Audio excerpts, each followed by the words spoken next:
one this is, or which one will that do? I don't know. Guess we'll find out, huh? We will find out. Nope. Nope. That there, that there, that there. Okay.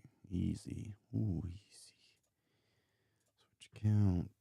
Do this and make sure that I'm actually live because. Okay, there we go. All right. I'm trying to get this chat open so I can make sure I can see your guys' comments and stuff, but it ain't working. Ain't working, mate.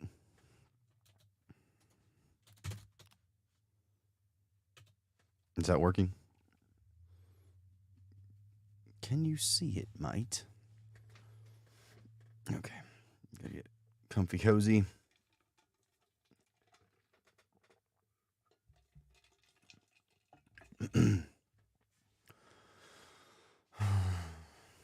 Trying to figure out if I'm going to read. I have a bunch of stories from Chilling that I still need to do. So I'm either going to do that or read stories for the episode tomorrow. And some messages, all messages available. Let's do this one. Yes, that one right there. Let's see. Okay. I don't know why I can't see the chat. Can't see the chat at all.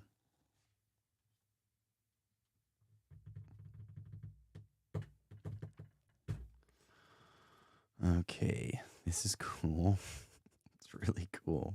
Oh, wait. No, that ain't it. False. Refresh chat. Oh, that's why.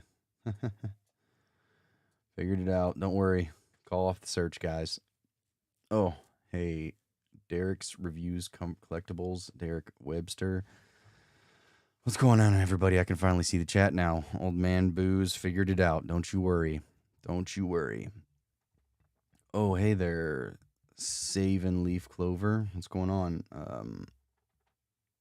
Can you call me Boozy Woozy? You can call me whatever you want. You can call me Boozy. You can call me Big Daddy Booze. That's just one that's off the top of the dome.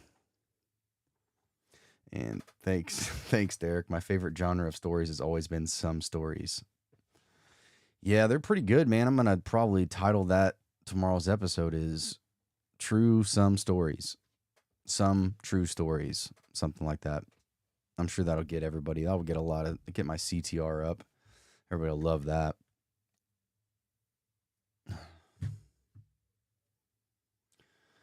Oh, Cloverleaf 7, how are you? And Snow Jim, I love your vids. Thank you very much. Oh, Big Daddy Joel. Okay. How about, we'll come up with something better. Don't worry. We'll come up with something really good. Like Bigger Daddy Booze. How's that sound? All right. So do you all want to hear Chilling story or stories for tomorrow's episode, which is like EMS horror stories? Pick one now or I log off and I'll just go to bed because I could do that too.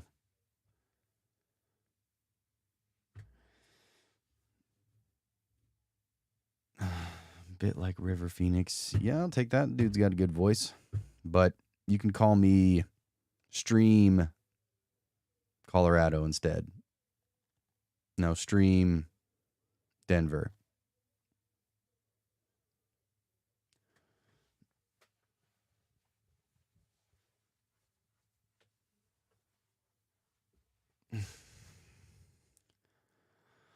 I say tomorrow's video sounds fun. EMS 1, EMS.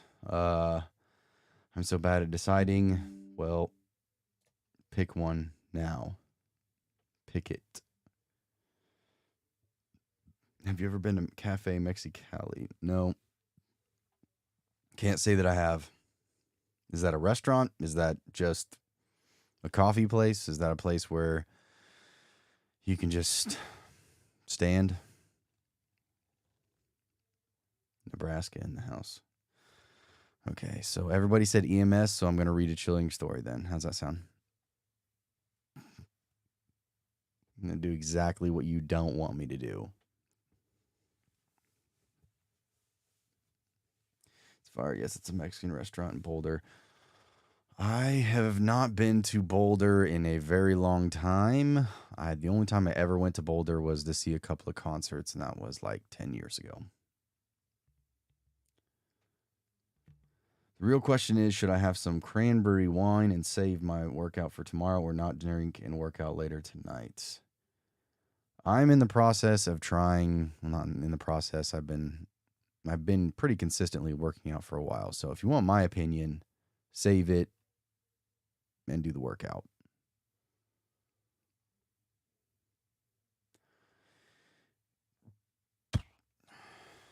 Yeah, I miss Colorado though. Colorado was really fun to live in. I was stationed there for about 3 years at Fort Carson, and I definitely miss it. Don't forget to eat a salad. Everything green is good, okay? I love vegetables. I love salad. Like, always have, even as a kid. I loved vegetables. I love anything green, especially broccoli. Broccoli is like my favorite vegetable, and I can eat that every day. Day. Okay. All right. Well, I'm going to do the EMS stories then, and then I'll just, my plan is to do the chilling stories. I want to knock out, I have 5 of them, so I want to knock out one every day so I don't have to like do them all in one day like I have been doing and like stressing out because it's like 3 hours worth of content that I have to do in one go, and then I have to listen to all of them, and it's a pain in the ass.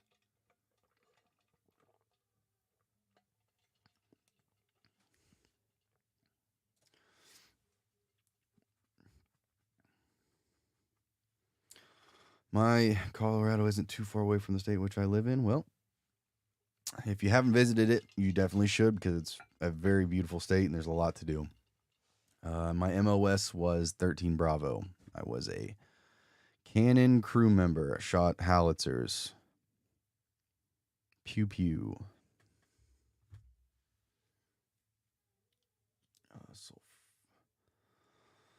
Sulforaphane. I can't even pronounce that word. Super good for you. Broccoli. I love broccoli. So if it's good for me, then let's do it. All right. First story. Let's do it. Finally just found a dude that finds stories for me. Yeah. Okay. Let's do a story. Boring. Sheena, I'm so sorry that I'm boring, but this is how it goes on my end. ADD, ADHD is strong, and yeah, not really sure how else to do it, but here we are. But okay, here is a story. As one commenter in my video once told me, shut up and read. So I'm going to shut up and read. All right, this one's called Showtime. Actually, hold on one second. I need to pull up my thing to record. Might want to do that so I don't have to do it all over again tomorrow. That would probably be smart. Also, if you haven't been here to one of my lives, which I guess I don't really do them very often, but when I do, I have a clicker. So if you hear that noise, that's something Derek Weber actually suggested to me to help my editing process be a lot faster. So that is what I am going to do, or what I've been doing. And that's what you'll hear. If you hear this, you're not hearing shit. It's just part of me process. EMS story 1. What is it? November 23. Okay. All right, ready for a story? Yay. All right. Let me move this over here, and then I'll finally be good to go. Finally.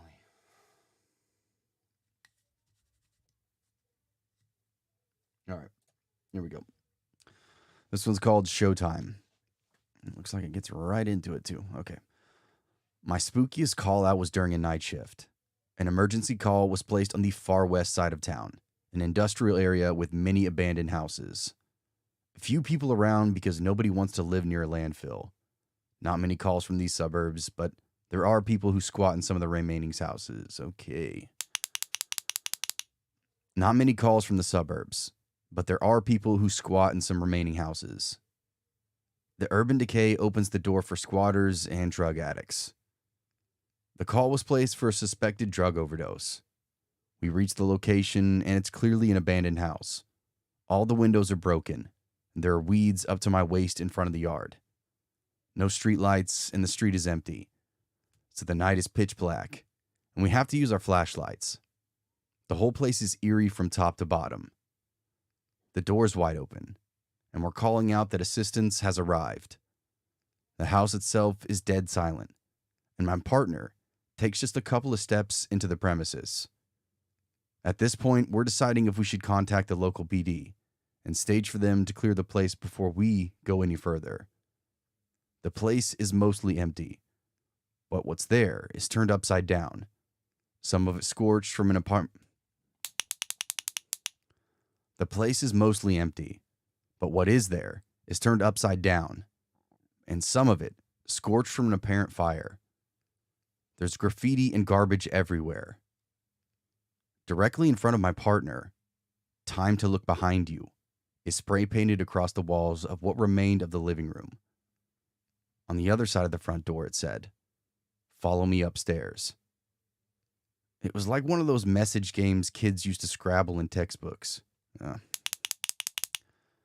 It was like one of those message games the kids used to scribble in textbooks. I can't help but shine my flashlight up the stairwell, which also illuminates a bedroom wall. The door had been kicked off the hinges, so I had a perfect view of the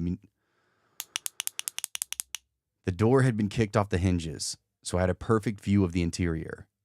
It said, "Showtime," painted all over the spot a bed might go. We exited and returned to the vehicle.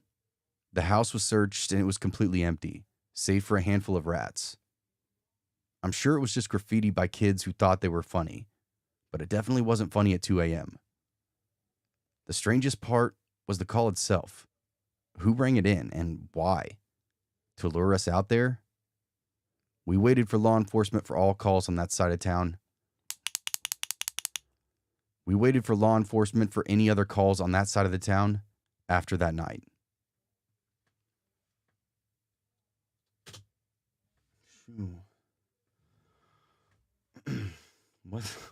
What the F is that clacking noise? Well, you know.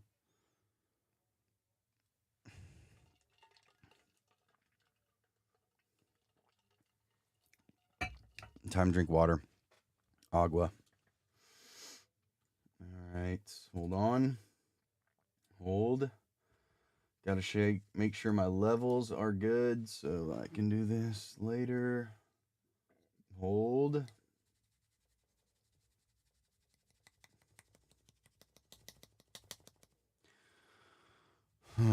Okay. Good. Good to go. Let me get this set up real quick. EMS. Story 2. Okay. I'm going to do a sit-up every time. Yeah, me too. I'm just going to leave the stream and go do like 50 sit-ups and then come back. That sounds pretty exciting, right? You guys can just sit here.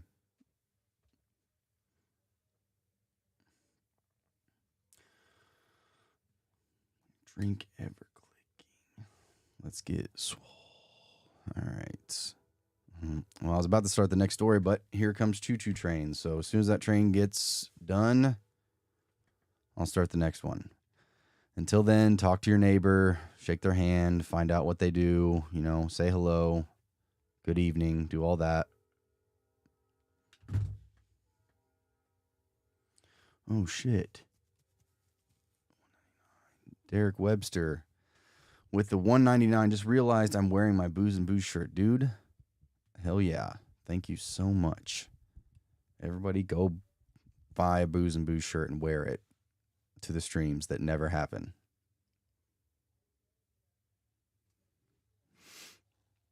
I think last month, was it? I think last month or the month before, I'm like, all right, I am going to stream every Monday night.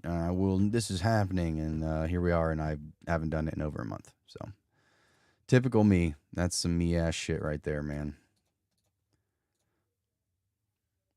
Whoa. Where'd you go? Okay.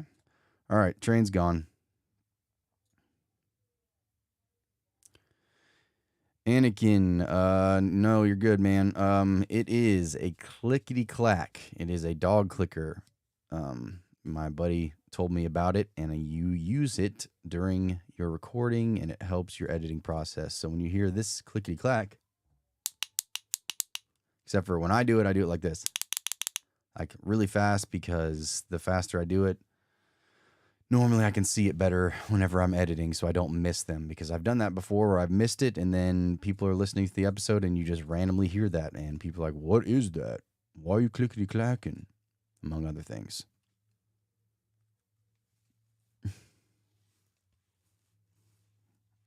Please redo Scary G. Just Stories.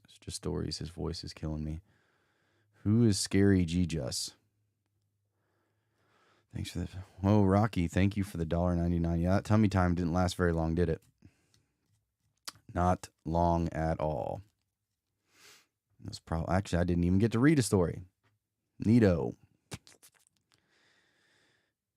Yeah, Scary Juju. I don't think I've heard of that channel or heard their voice. Are they a new channel or are they older? The voice is a big deal, man. If you don't like their voice, there's really no point in listening to their stories, or listening to their channel. So, I mean, there's plenty I've come across I'm not a fan of, and then you've got, plenty that are phenomenal that I listen to still as well, or not quite as much as I used to, but All right, ready for another story? All right, so let's pull this back up, boy. All right. This one is Phantom Entry. When I was a newer EMT, my first 911 job was in a mid-sized East Coast city known for its rampant drugs, prostitution, and gang violence. It was a dump, just to put it nicely. At least half the population lived in horrific Section 8 housing. We're going to redo that. At least half of the population lived in horrific Section 8 housing towers that looked like something out of the apocalypse. Abject human misery. One time, we got a call out to the 8th floor of one of those towers by a concerned resident who hadn't seen his elderly neighbor in a few days. So we decided to do a welfare check. Sure enough, when we got to the door, that all too familiar dead person smell was lingering, so we called for a door pop. The chain lock was still engaged, which we had to cut to enter. The whole thing was routine, but for some reason, I was on edge. We get in and the place is ransacked. It looked like the resident had come home from the grocery store and had been attacked while she made her way in. A trail of groceries, coins, smudged blood, and clothes led from the door to the bedroom, as if there'd been a struggle. It looked violent, but we could see her body, and she was tiny. It made me think whoever the assailant was could be a woman or maybe close to her size. That'd be the only way it could have been a fair fight. The old lady is in her bedroom, dead, completely naked, lying on her back in a pool of dried blood, hands raised to cover her face. Her head was turned to the side, and the backside was totally smashed in. One wrist was clearly broken and one wrist, I don't know what that word is. One wrist was clearly broken, and a trail of blood led into the bathroom and then back out again. Seeing her in the state of undressed panic and in a defensive position, there's no doubt this was an attack. All of this was incredibly suspicious. There was no way this old woman moved an inch after whatever happened to her happened. All of the evidence pointed to movement from room to room. It was now considered a crime scene. We had to sit there and babysit the apartment until cops showed up a cool 45 minutes later. We explained that it looked suspicious, but Officer Doolittle can't be bothered. He points out that there's no balcony or open windows, and that the chain lock had been engaged when we got there. Who would go after an impoverished old lady with no living relatives anyway, and who locked the door? I argue it's possible to have done from the outside with some creativity dexterity, but he refused to entertain it and dismissed us from the scene. After all, when the chain was still engaged, I could barely get my thin lady wrist into the door crack to try and remove it. But that was the reality. I barely managed, but I could fit my wrist through the door and fumble with the lock. This reinforced my idea that a woman had come in here and committed the crime. Someone smaller or younger. As we're leaving, we hear him call it into dispatch as a non-suspicious death on radio. As we're leaving the premises, we hear him call it into dispatch as a non-suspicious death on the radio. What the hell happened, I do not know, but it bothers me to this day. I've seen a lot of crime scenes, and that one was one of the most obvious.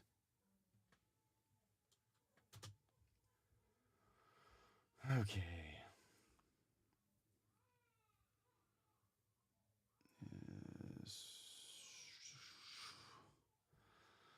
Clicker is annoying. Can't do anything there for you, Big Show. If you don't like the clicker, then just listen to the regular episodes. This is how I do my episodes when I'm recording, so it is what it is. Johnny, how many floors and rooms, Booze? I need to know. It's important to the story. Well, there is a master backyard. Then that's all you need to know. And I'll get the blueprints ready for you. And I'll send them over to you. And then actually, I'll just go back and reread those. And make sure that I put the, explain, the blueprint of the entire house. I'll spend at least 15 minutes doing that because I know how much I love to do that. And I know how much people love to hear that. Chachi. Y'all are wild. You know that? Y'all are wild.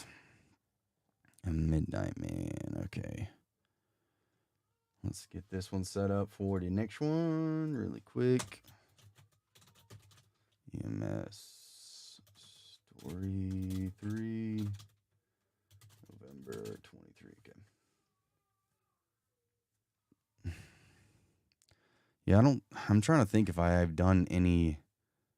I don't think I've done EMS before. I've definitely done EMS stories within episodes, but I don't think I've ever done an EMS like themed one. I guess I've done police before, but I was trying to think of good themes that I haven't done because I don't know, as much as I love camping and deep woods and stuff like that, I'm probably going to end up doing one of those per month just because they always end up doing well, and those are my favorite stories to read, but I know eventually that's going to get old. And not everybody wants to listen to those. And I also don't want to become the Deep Woods channel or the Camping Stories channel because I don't want to get pigeonholed and be that the only thing I do.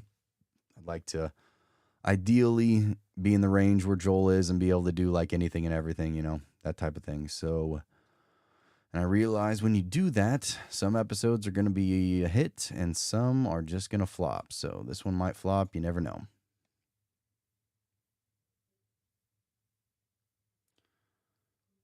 Boozy ain't got no.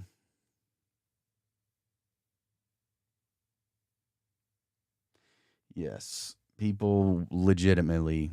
I mean, I've known that since probably the beginning of time, since my life started, that people will complain about everything. But I tell you what, ever since I started a YouTube channel and got into it, people will literally bitch about anything you can come up with. Somebody will bitch about it, argue about it. It's just always something.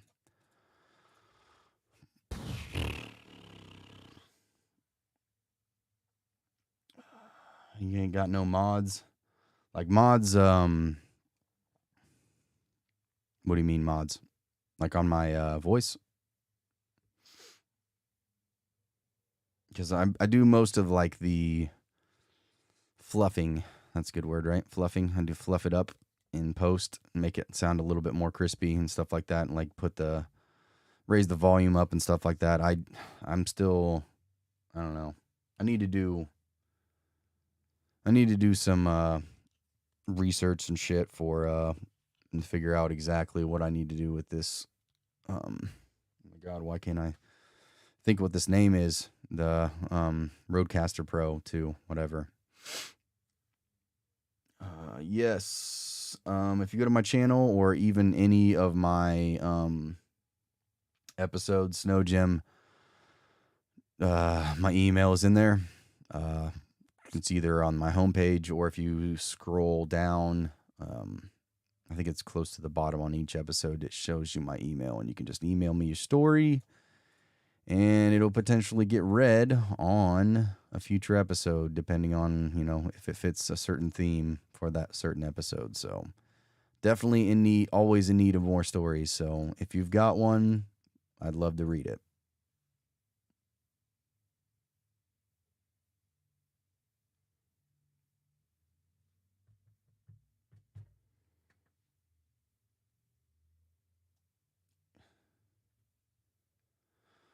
Moderators. Oh, yeah. No, I don't have any moderators. I don't even know how the hell to do a moderator thing. I'm going to be completely honest.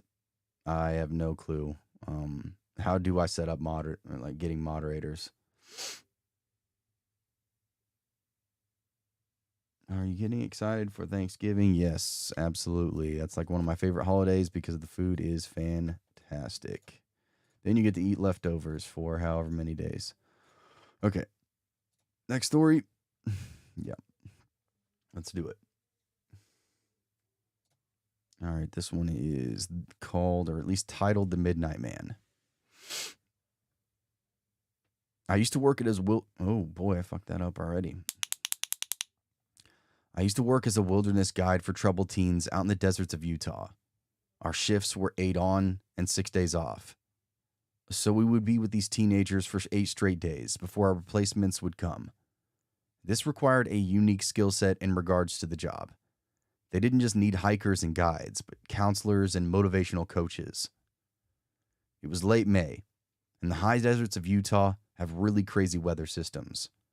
The pressure builds up and creates its own weird patterns.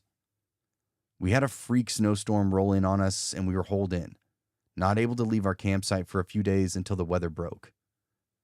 I was the only male guide working with the girls group that week, so I slept next door at the edge of the tent, away from everyone else, trying to keep things appropriate.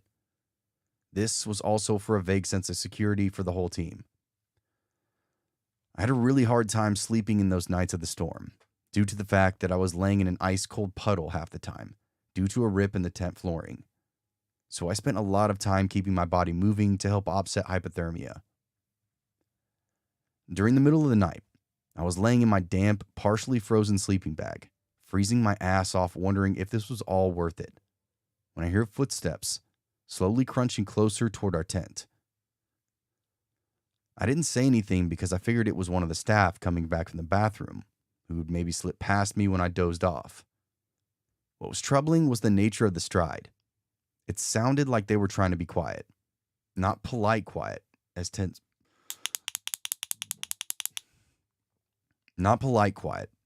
mates usually are, but predatory.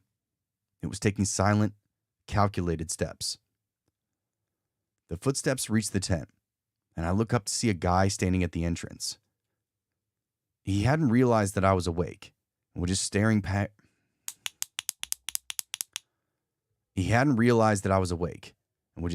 right past me at all of the girls who were asleep. He stood there for what felt like a good 5 minutes, staring at each of the girls with this glazed look in his eyes. I lay still, trying to figure out what the hell I was supposed to do. This was my first month on the job. The man took a step forward into our tent when I finally jumped out of my sleeping bag, which is not an easy thing to do, and let out a scream so loud that I scared myself. The guy immediately dove out of our tent and took off running.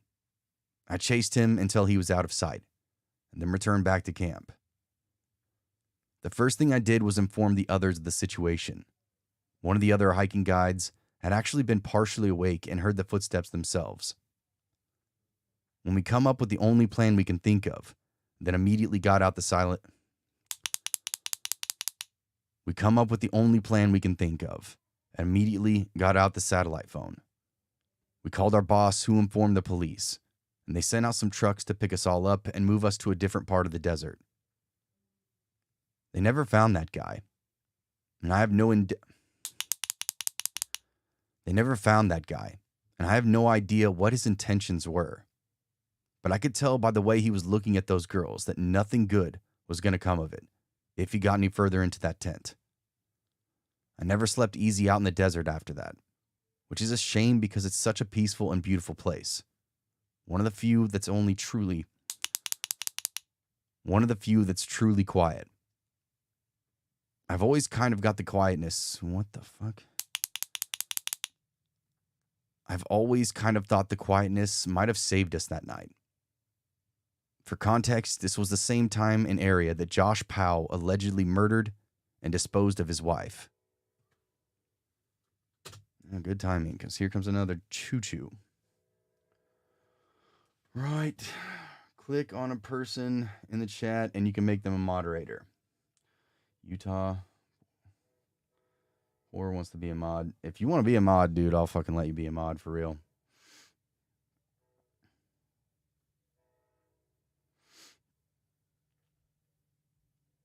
So much power in the Boozy channel. Heavy would be the wrench. Yeah. For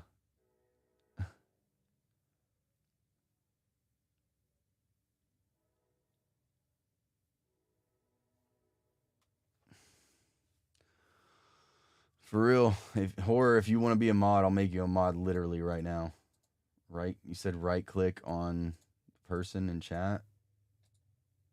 Oof. Hold on. That's probably why I'm on fucking doing that on. Oh, wait.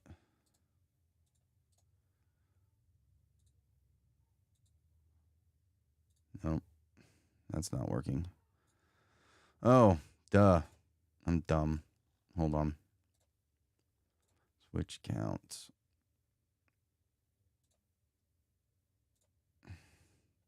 Dumb. Jacqueline, I'm new to this chat. I'm legally blind. Hey, Jacqueline, how you doing? Thanks for stopping by. I got you. Too tired, chat. All right, Abby, thanks for stopping by. I appreciate you. Managing monitor. Can block words, change modes in live, and also capabilities of standard moderators. Can review. What's the difference between a managing moderator and a standard moderator? Can hide or put users in timeout. You want managing or you want standard? What's your favorite anime? I was actually just talking to a buddy of mine about this the other day, Derek, about how I've never really watched any anime. Like Pokemon and Dragon Ball Z is the extent of my anime knowledge, and that's about as far as it goes.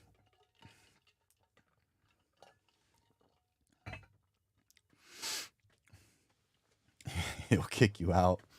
Yeah, he might. He might if you're bad. If you're not good, you might get the boot.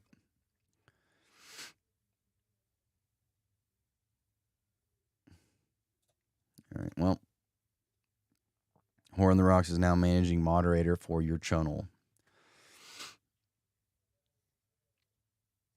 What's your favorite horror movie? Favorite horror movie is probably either the original Halloween or the original Texas Chainsaw Massacre.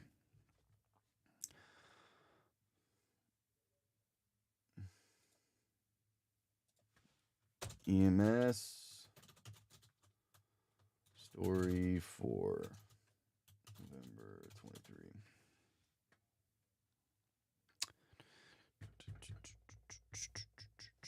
Kind of sound like Nate Bargatze. Nate Bargatze. It sounds really familiar, but Yeah. Nate Bargatze. Hold on. Let me look this guy up really quick. Shit. So many fucking. I really feel like a old man with computers sometimes when I have like 32 windows and tabs open. And does that name sound so familiar? Oh, that guy. Yeah, my mom like loves this dude. She thinks he's like the funniest comedian alive. You ever watched? Oh yeah, Squeal Like a Pig. Squeal Like a Pig. Yeah, Deliverance. Deliverance is a good movie. We're gonna ground it. Yep. You got to keep Clover in check, man. She'll get out of control in there. You have to send her to horny jail.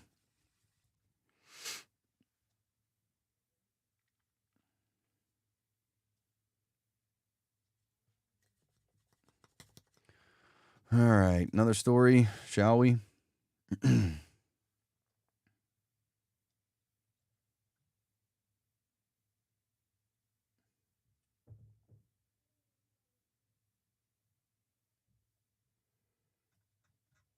right. Okay, here we go. Let's put that right there. Makes it easier.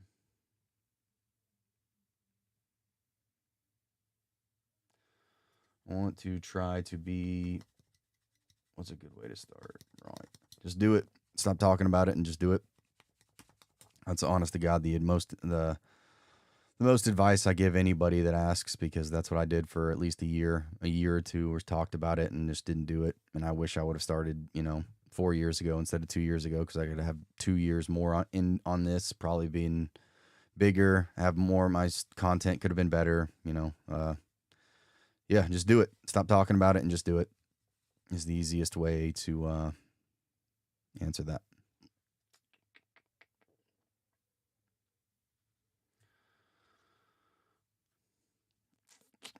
I don't think I have the power to ground on Booze's channel. I meant to say, oh, yes. No, it's just being silly there, Clover. Don't worry.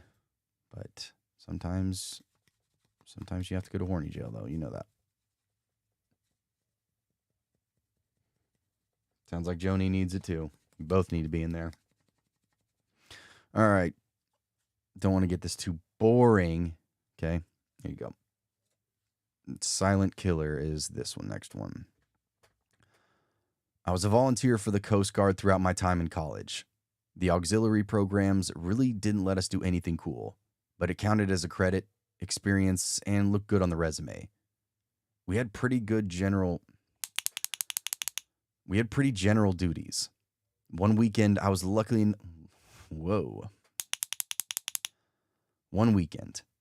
enough to be in a comm room where we got to handle phones and take calls. It's late afternoon when we get a ring on shore that there's a ship in distress. Boaters are reporting a general location and some weird behavior. The ship is doing circles and moving into deeper water. At this point, I'm taken off the calls, but I'm allowed to hang out in the room. No one is freaking out yet, but the energy is very serious. No easy smiles, no silly jokes. It was all business until they could figure out exactly what the situation was. They dispatch a helicopter to get eyes on it before they get anything into the water. After 20 or 30 minutes, it spots a cabin cruiser After 20 or 30 minutes, it spots a cabin cruiser a distance out at sea. It's looping in circles and drifting, holding a maximum of 3 knots. Now it starts to get eerie. The pilot confirms the earlier reports of there being 0 people on board. The helicopter begins fanning out in search of the crew members that had gotten tossed overboard. Command now dispatches an FRC, which is a fast response cutter, or what I called gunner yachts. They were about the same size as a yacht, fast as hell, and outfitted with all kinds of cool rescue equipment. The FRC arrives and does its best to saddle up alongside the cabin cruiser, but it's encircling maneuvers. Side-by-side approach is impossible. The FRC crew gets a vantage point and spots 1, 2, and 3 bodies lying on the deck. This gets the attention of the room as there's now a potential foul play. The higher ranked fellows are about to shoo me out of the room now. The FRC crew somehow manages to get to a man on board. The FRC crew somehow manages to get a man on board the rogue vessel. He turns the engine off and heads ahead. He turns the engine off and gets a head count. There are actually 5 people on board, and all indisposed. They're all free of visible injury and open wounds. He administers first aid and finds all of them responsible. He administers first aid and finds all of them responsive. The toxin, which is what they got. What the fuck does that mean? The toxin, which is what they called the guy who got on board. No, that's not it either. The coxswain, which is what they called the guy who got on board. Radios in, the whole ship reeks of exhaust. It was carbon monoxide poisoning. A crack had worn out a gasket and was leaking fumes into the cabin and knocked all of them out one by one. He goes on to explain that his jump bag, or medic kit, has only 1 tank of oxygen and 2 air masks. I'm going to give the oxygen to the kids, he explains through the comm link. I need extraction. The FRC crew gets them all off the cabin cruisers, secures it to the back of the Coast Guard ship, and hauls everyone back to the bay. The entire family survived from what I saw, but they were incredibly groggy during the treatment. It's possible they suffered long-term effects. I cannot stress this enough. Check your engine. Check your exhaust system. Well, I cannot stress this enough. Check your engines. Check your I did it again. Check your exhaust systems and check your blowers. Check your blowers, everybody. Horror Rocky, check your blowers right now.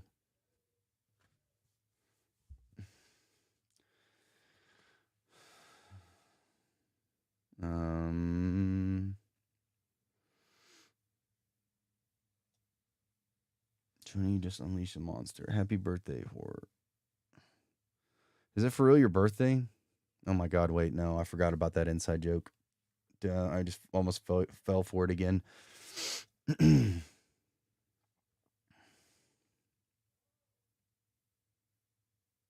Check your freaking blowers, everybody. Go right now. Stop what you're doing. Get off the stream.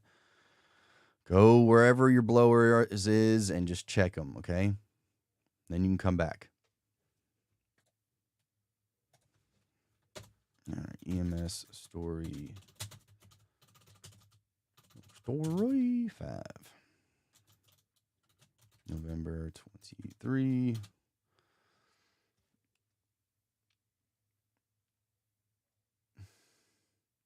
What are you guys talking about picking locks for? What lock are you going to pick? And you're talking about in jail when you go to jail because you need to be in there?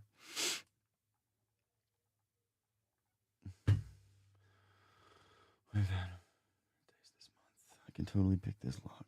Blow my checkers. Ooh, yes. All right. Y'all ready for this? Okay. Next story. Onward. This one's just titled, I Told Her. I was a first responder for exactly 1 month, as it required experience to be certified in first aid in my country. One of my colleagues told me about the accident that happened the day before, that I actually started. He and I both agreed that I was incredibly fortunate not to have to witness such a scene. There was a severe roadway accident around 1 a.m. All they knew going in was there were 3 cars totaled along the side of a forested highway, so had really no idea what to expect. The accident occurred late, and outside the city are only clues that they have. All signs point to illegal racing or gang violence of some kind. No one is excited to be driving into the rural darkness with potential dangers somewhere nearby. The first vehicle spotted is a convertible with a retractable roof. There are ribbons of bright twisted metal everywhere, and there are no people in the vehicle. They begin scanning the tree line for impacted bodies. They've been sent flying from the force of the collision. Then the nightmare begins. Blood paints a scene like it fell from the sky. layered with shattered glass, leather, and fabrics, debris, and eventually, whole body parts. There are feet and hands scattered. There are feet and hands scattered between other vehicles, amongst the gore and organs. The speed of these vehicles is assumed to be upwards of 200 kilometers per hour. They find their first survivor, a young woman impaled by a tree branch, suspended a full 5 feet in the air. It's through her hip and causing so much pain that she's in and out of consciousness. This wasn't the worst part, though. As they jump out of the ambulance and start setting up for treatment, all they can hear is laughter. The driver of the hardtop car was still seated. The driver of the hardtop car was still seated. The airbag and belt saved him, but he wasn't moving. He was frozen underneath all the debris, which is why no one saw him upon arrival. His hands were on the steering wheel. He's laughing maniacally, tears running off of his face, yelling from time to time. I told her! I told her! As people scrambled up to save him, as people scrambled about him to save lives. Meanwhile, he's basically a victim of the Batman animated series Joker gas. The laugh was out of control. The girl in the tree was one of the very few survivors. Only the third out of 12. The impalement didn't severely damage any of her organs, and being biomedic by trade, she kept herself steady enough on her pike not to lose too much blood. Her 2 friends and the dog in the back didn't. Her fiancé, the laughing man, is still struggling with PTSD to this day.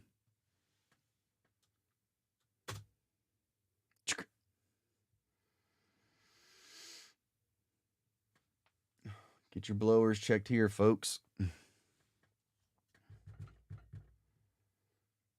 Oh, shit. Gifted 5 booze and booze memberships. That's another thing. If any of y'all are a member of my channel, like, you genuinely don't have to be.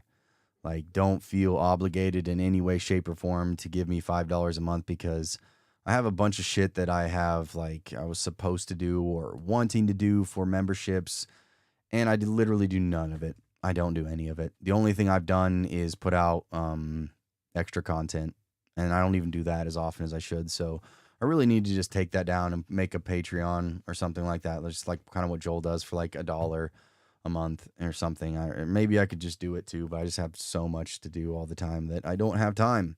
Maybe actually I will have time now that I have somebody finding me stories. So we'll see. But again, if you're already one of those people, thank you very much. If you're not, don't feel obligated to do it in any way, shape, or form, because you're not really getting anything out of it outside of just contributing to the 1, maybe 2 episodes I put out a week. So, yeah.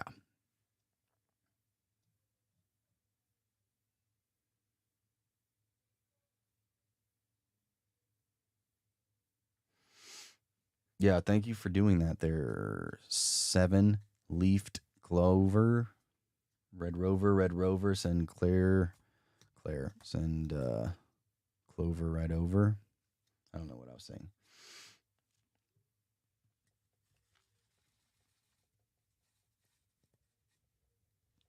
Okay.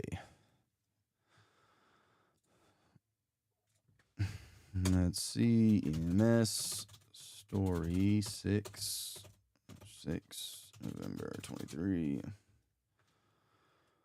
All right. How many of these we got left? I'm about halfway through right now. So there's probably, let's see, 1, 2, 3, 4, 5, 6, 7 more, but none of these are really long. So yeah, we'll see.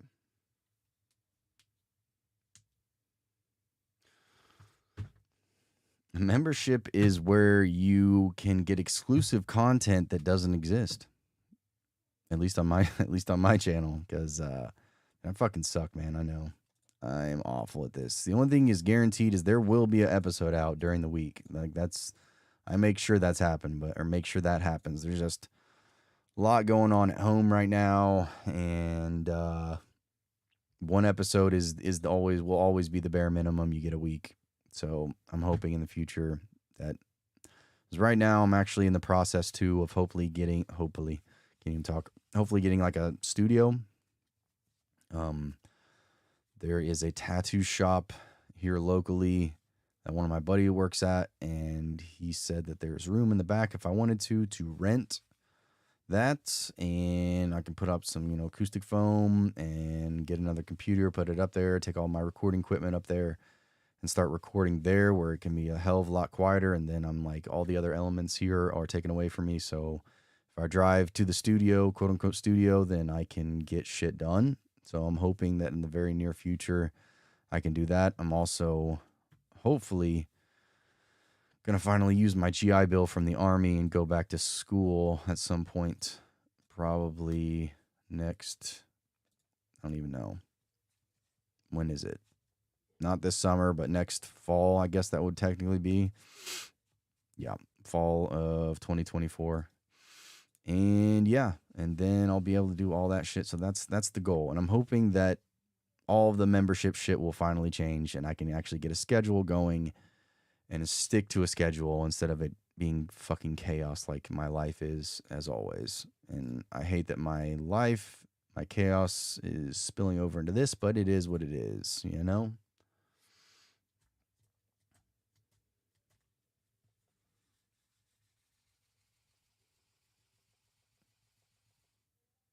James, thanks, bud. Appreciate you. Yeah, I haven't been doing the outros quite as much as I did before because I really didn't think too many people liked them. I thought most people were just like, shut up, bro. Shut up and just fucking read. You're a fucking content horse, man. Just put the content out and shut up. That's what I felt like most of the people were saying. But I mean, I'm glad that there's still a few people that, enjoy the outros. So thank you.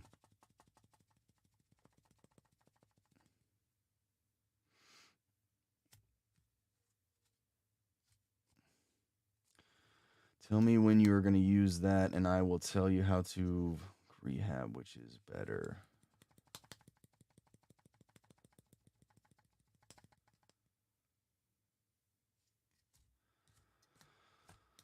Well, I did not realize that many people enjoyed them. And I will tell you how to use Voc Rehab, which is better. Okay. All right. Sounds good. Yeah, that's kind of how I feel about it. I thought, that's why I put timestamps in the videos. So if you don't like a story or you've heard this story before, all you have to do is literally go scroll a tiny bit down and there's story 1 through however many. I put the intro timestamp in there. I put the outro timestamp on there. So yeah, I mean, I know it's kind of wild, but I'm just a regular dude as well. So, yeah, I have problems and issues and shit that goes on in my life just like you guys do. So, and sometimes that spills over into my outros, especially if I'm having a fucking shitty day, Shut up and read. You. All right, whore. Send her to jail. Send her to jail. I'm just kidding. Buy me a beer. Thank you. If you are a member and you're doing that, thank you. For real. It means a lot because you're getting absolutely nothing out of this deal outside of, the regular content. So yeah, if you want to go unsub from that, you're more than welcome to do that too. And my feelings would not be hurt one bit. There's another train. As soon as this train's gone, we can do story number 6.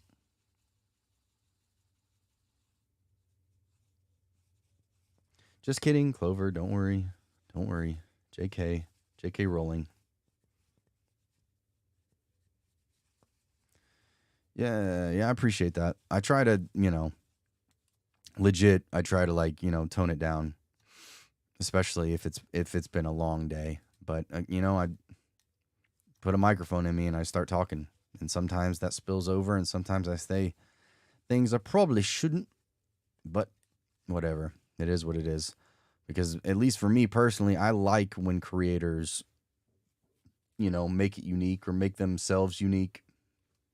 That makes me want to continue to listen or watch them because there's probably thousands, at this point. Narrators out there doing exactly what I'm doing, so I need to do something to make myself stick out and stick apart, or whatever you want to call it.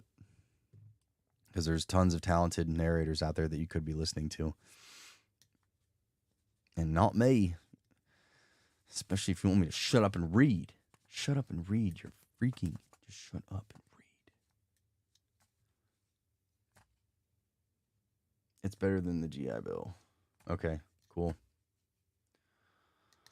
Well, there's also this thing called the Montgomery GI Bill. Or not, I don't know if it's Montgomery. I don't know. No, I'm not going to talk about Army shit. It's boring. Okay, train's gone. Want to hear another story? Batman, you want to hear another story? You want to hear another story about... I don't know what I was going to say. It's probably something stupid. Yeah. The strife, yeah, it's real. It's a real deal.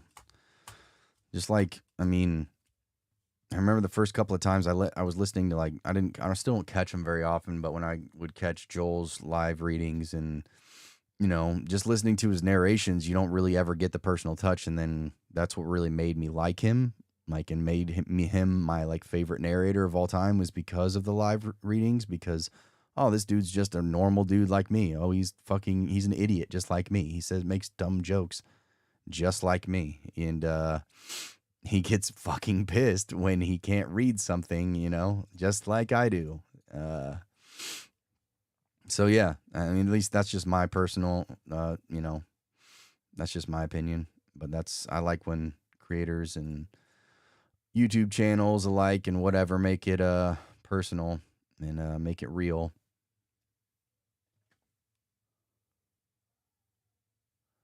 This is my second chat I've ever joined. Saturdays, I'm like, yeah, hop in there. Don't be shy to any creators. You know, I know most of them, if not all of them, love it.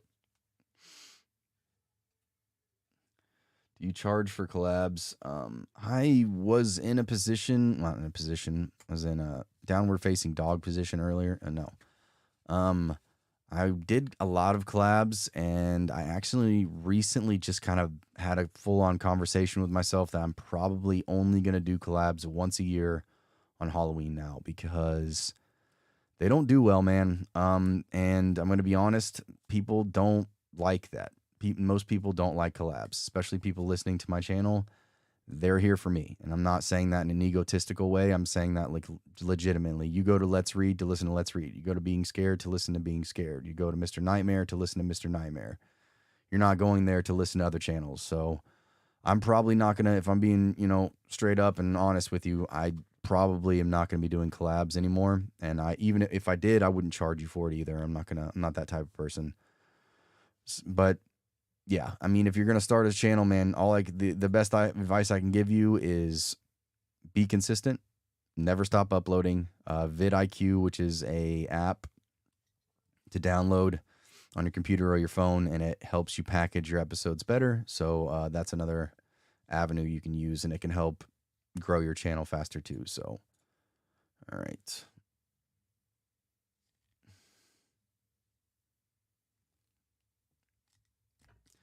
Oh, yeah. ADD, ADHD is very strong here. Very strong on this end. All right. You ready for another story? Speaking of ADHD, ADD.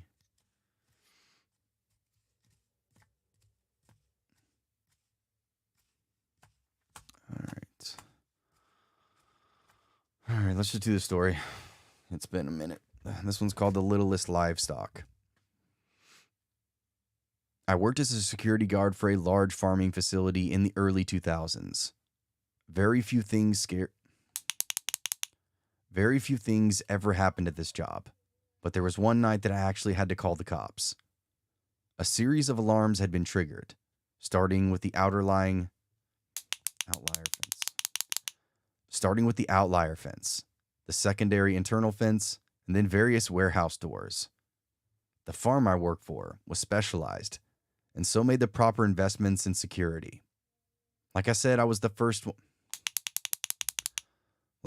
was a first for me. I wasn't even sure if the alarms were going off for real. I think it's human nature to assume... Damn. I think it's human nature to assume at face value that there must be a mistake rather than the real crisis. I scan the camera feeds before I do anything, just to see if I can get some kind of confirmation. I don't even look for 30 seconds before I see some weirdo scrambling between the buildings. I hit the call button for the police department, and then call my supervisor and let him know what's going on. "Did you already notify the police?" he asked me. "Yeah," I replied. "Does he look crazy? There's nothing really to steal in there. But we get some wackadoos from time to time," he explained nonchalantly. He goes on to assure me that I'm safe in the guard room and the guy will probably run before the cops can get there. We wrap up the call so I can continue surveillance. Instead of finding his way on the farm grounds, he starts scaling the side of the warehouse. This is when the police show up. They buzz the intercom at the entry gate, which I let them in. But not before I realize I didn't speak to them through the intercom system. This officer is going to have no idea where to begin looking. I've successfully created a situation where I have to leave the safety of the guard room. I gather up what meager equipment I have, like a flashlight and my radio, and shoulder my way out into the darkness. By the time I get down to where the squad car is, the cop has already spotted the perp up on the rooftops. This officer doesn't shout any commands, doesn't declare his rank or police status. He simply climbs the side of the building and starts pumping after this guy, like an Olympic sprinter. It was definitely a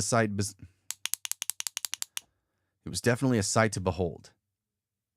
It was so inspiring that I started following around on foot from the ground. I kept my flashlight beaded on the suspect so the cop didn't have to use his. He could just focus on charging him. Down. The suspect books it to the edge of the building and instead coming into a... Oh my God. The suspect books it to the edge of the building, and instead of coming to a complete stop, he hurls himself across the gap and lands on the other side. The gap is a full 8 to 10 feet. And I gulp because I know this cop is going to jump after him. "Watch the gap," I holler up at him, and that's all I can really do. He gains a little extra speed and throws himself the distance, but he sends it too hard. He lands on the other side and disappears through the ceiling like a rabbit in a top hat. With all his muscle and extra gear, he crashed right through and plummeted into our livestock below. Like I said, we were a specialty farm, and our specialty was maggots. Inside this warehouse were massive vats of spoiling meat. Many of them were sealed shut, but some of the vats in different phases needed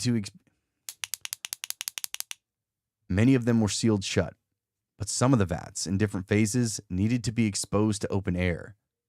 This cop was up to his eyeballs, literally in dead, rotting animals and squirming baby maggots.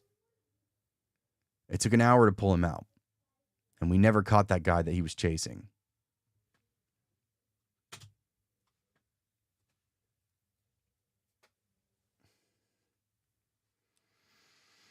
Oh my God. All right. Let's do this one. Maggots. EMS. Story 7, November 23. Where in the world where everyone only shows their highlight reel, don't take pictures of gifts? Yep, that is very true. I'm going to go play with the boys. James, thanks for stopping by. Appreciate ya. Yeah, Horror, you're freaking slacking, bro. Pick up the pace. You're a mod. You're a mod now. You realize the responsibilities that comes with, right?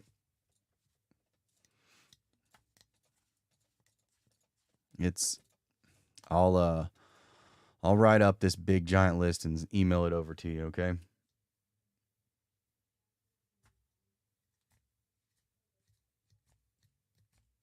Yeah, I don't know. I was just going along with whatever Clover said. You're slacking. Whatever. Okay. 7. Yeah. Very good. I'm gonna get a drink of water.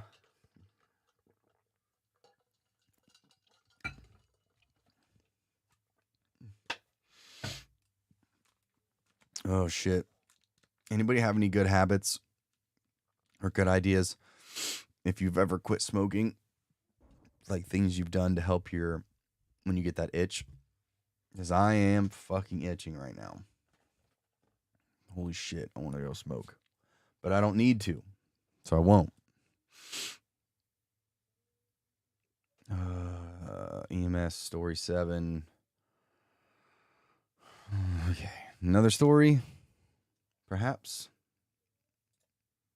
You all right, Peter? Where did that go? Where did you come from? Where did you go?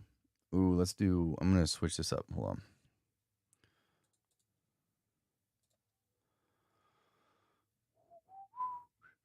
There's this one. There is this one. Let's do this one. Oh, damn. Good for you there, Clover. I was smoking cigarettes. Quit smoking cigarettes. Then was vaping. Then quit vaping. And now I'm back to smoking cigarettes. It's not like a every day, every night type of thing. Like I can make a pack of cigarettes last a week. It's usually only if I'm like drinking or social type of thing, or if I'm pissed off. That's really the only time I smoke. But no, right now it just sounds really good. Chew 5 gum. All right, if only if you make a commercial with me about 5 gum. Like breathe like you are smoking. Like actually get a straw. Breathe like you are smoking. Like, oh yeah.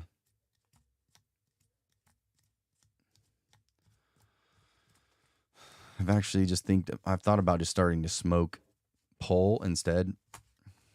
Might not be a pretty good idea to start doing that, you know?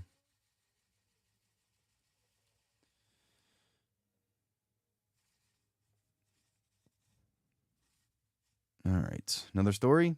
Yay, nay. Okay. All right, Peter.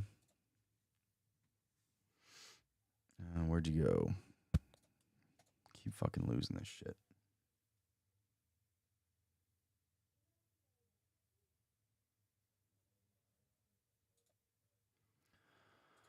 All right. This one is anybody home? I'm a firefighter, and I don't remember exactly what the call was. It was something minor. But it was the same week that a man in a different state had set fire to his house and then opened fire on the responding firefighters with an AR-15. Every department across the state was on edge. Every department across the country was on edge that week because no one had ever done anything like that. It was a new tactic on everyone's news channel. All kinds of psychos could now utilize. We suit up and roll out the onions. We suited up and rolled out the engine. The house was just a few streets over, so we were able to avoid main roads, lights, and sirens. Again, everyone is nervous about potentially being ambushed by a lunatic. The engine pulls up on scene and we offload, expecting someone to come out and brief us on whatever's going on. No one appears.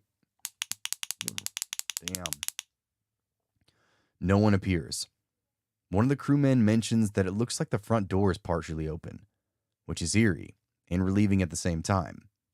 Maybe we're supposed to let ourselves in. Maybe they were expecting to hear the siren. None of us know what to make of it. In my head, I imagine there's someone hiding on the other side of the door with a 12-gauge pump, ready to cut us all in half. A couple of guys step in while the rest of the team waits. The house is dead silent, so they call out, only to get no response. It's freaky quiet for a place they just called the fire department, so we start guessing there's a corpse somewhere in here. The air is stale, the lights and water don't work, and the AC thermostat is out. We all suspect something bad is going on, so quickly, we vacate the premises. Once we step out onto the lawn, one of the crewmen notices the address. The mailbox in front of the house has one number, but the address is the actual home.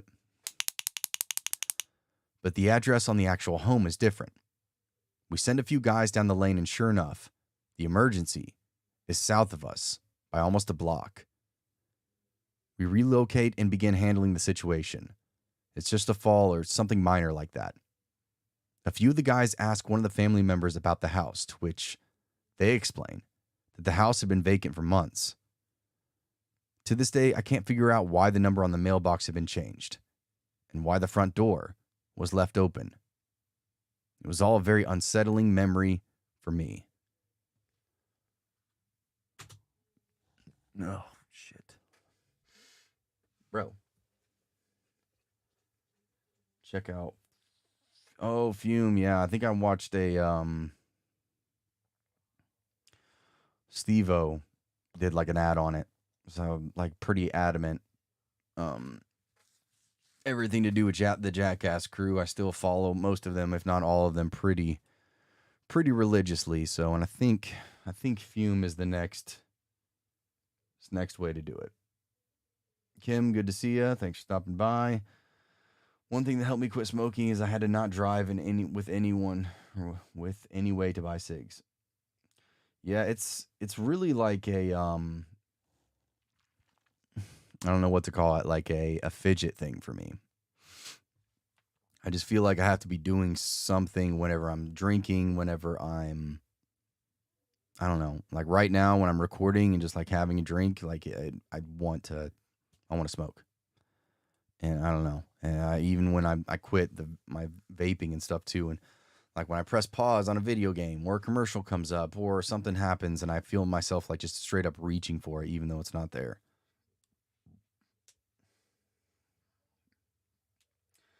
Couldn't tell you how I did the quitting. Everyone is different. I don't mind being around smokers. Some can't stand to be around smokers. I mean, yeah, I know people that are like that too. They can't stand it, but luckily most of the people have tolerated it around me. What is that clicking? Clicking is a dog clicker that I use to help me speed up my editing process. So when you hear that, you're not going crazy. It's just me clickety clacking. Toothpicks, I've never tried, so I think I really legitimately am going to try one of those Fume things. And if that doesn't work, then I'll probably go to toothpicks, something, I don't know.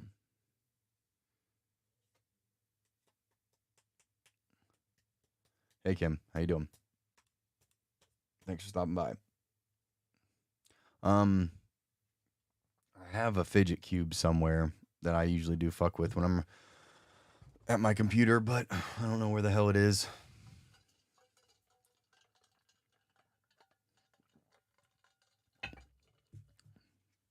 All right, another story.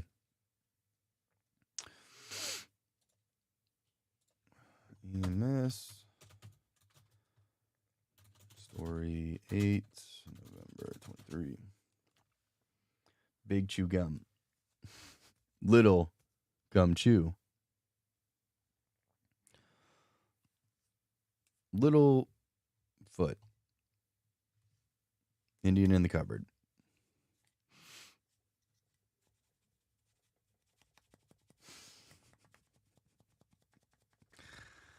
Hey, Amy, maybe when you have the urge to smoke, you could think about it.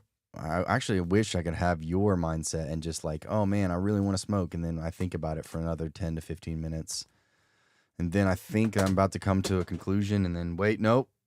Let's wait some more. Let's wait a little longer. We should really think about this, you know? Let's really, really think about this.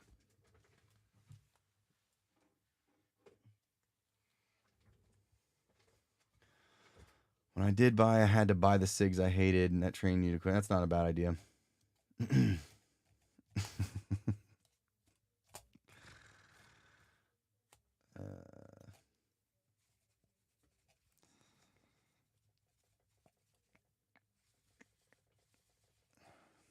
Actually, I think the next time that I have a craving for them, I'm just gonna take peanut butter and jelly and put it all over my feet, lather it all over, and then take a video of it. Then when I do that, I'll send that to you, Amy. How's that sound? Every time I have a craving for a cigarette, I will lather my feet up in some kind of jelly, peanut butter, butter, you know, and I'll just send a video of it directly to you, and that should work.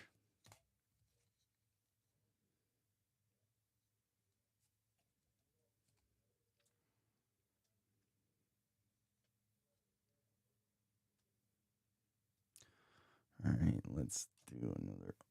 What the flip? What the flip, man? What the flip? What are you doing? Okay. My fucking computer just like spazzed out on me. No.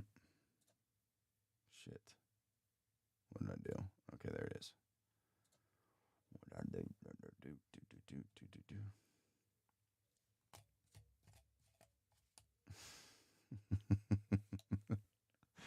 Okay.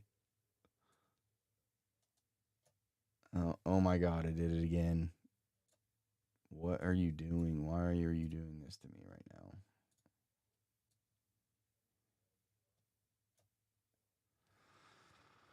now? All right. Pick this back up. Okay. Story. Let's do it. This one is titled Crossfire. I work in Detroit, and we were driving to a post, and we had a long distance transport for an hour. The transport duty was take us 4 hours away into another city, where we would briefly work with another team. My partner and I are beyond pumped to make the trip, pretty much just killing time until pickup. We rolled down a side street when we see a kid trying to get our attention. He flags us down and says his brother was shot and needs help. We look to where he's pointing, and sure enough, a 20-something-year-old male is propped up against a wall with blood pouring out of him. When was he shot? I asked. The kid opens his mouth, but something cuts him off. A gunshot cracks through the air, as if in response. Just now, he says. We assess the victim and see 2 wounds in his chest, 1 in his arm. We radio in to dispatch everything we see and ask for instruction. I kid you not, this is the response. 892, this is Detroit. There is no ETA on the squad car. Officers are currently engaged with multiple shooters in your area. Be advised to load and go with any and all victims.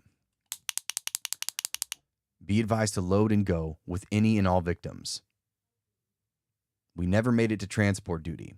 We spent the afternoon loading up the 2 stretchers we had with those. Good Lord.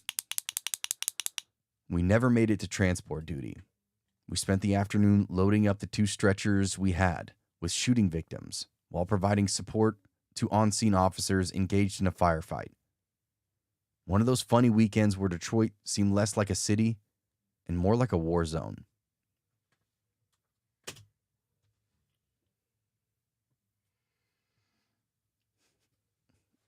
All right. That one was short.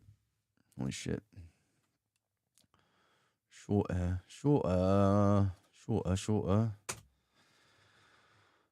EMS story 9.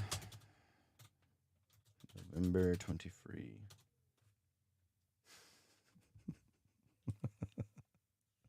Amy, Rocky now has moderator privileges, so I think you need to put Amy in timeout, like now, so she can think before she says things, you know? Isn't that something you teach children, right? Because Amy, I believe you've said before, I am an older guy, and which you are correct, and you're young, so this is something you'll probably learn eventually. You have to think before you say things. I know, and that's seems like a really foreign subject. I know you like to think a lot, so maybe this is something we'll have to practice. So starting tomorrow, whenever you about say something, just think about it. Think about it. Like, should I say that? Better not. Better not. Maybe I'll think about it for a little bit, and I'll drink a bottle of water, and then I'll come back and make a decision if it's really a nice thing to say to someone. Derek, you want to be a mod?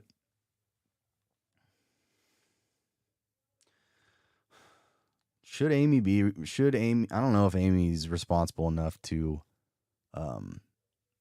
be a moderator. And I need somebody that like reacts, accordingly. She thinks about everything she does way too long, so that's not really a good that's not really a good thing to do. How many moderators can you have? Is there a cap?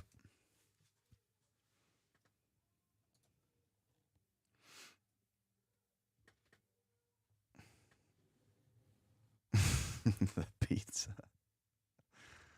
Yeah, I guess that was the only time you've ever acted accordingly and you know, responded accordingly, I guess is a better way.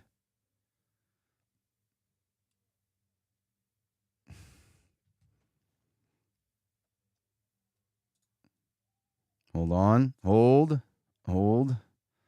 Okay, so yeah, no, I'm definitely gonna make.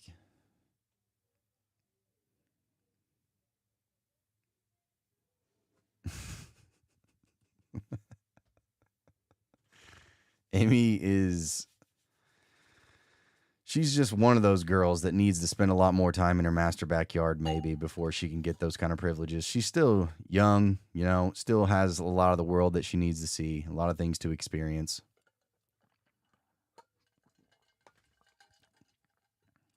I see clover leaves. Why? That's a good question. Nobody knows. Batman loves the emojis. I'm noticing.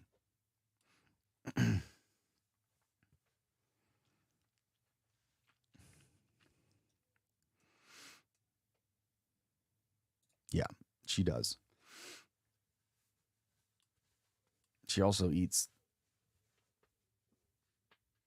Ow. All right. Another story. I'm from the 80s. I'm from the 1920s. Don't encourage Amy. Don't encourage her.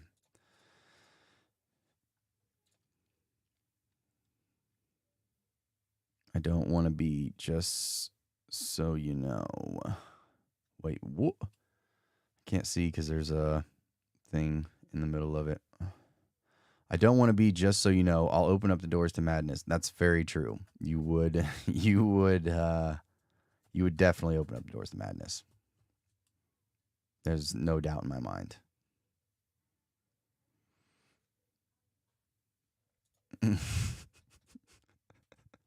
All right, you want to read another story that you probably heard before and that somebody's probably read before and then read it better? Read it better. Peter Parker. I saw another. If you want a guaranteed laugh out of me, send me anything to do with somebody doing an awful British accent, and it kills me immediately.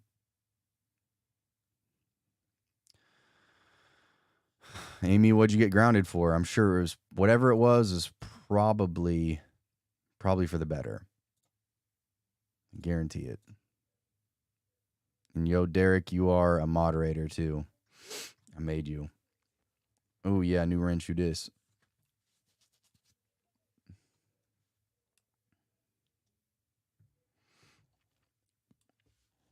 Okay, quick and the dead. Quicker than the dead. All right, story. Let me get my clicker so I can clickety clack. This one is the quick and the dead. Hold on, I have to burp. Okay. I work overnights in the inner city. Lots of sad, dreary interactions, but less scary than you'd actually think. There was one interaction we had where we scared the sense out of me. There was one interaction that we had that scared the sense right out of me and actually lingered in the back of my mind for quite some time. It's what I don't know about the situation that makes me anxious.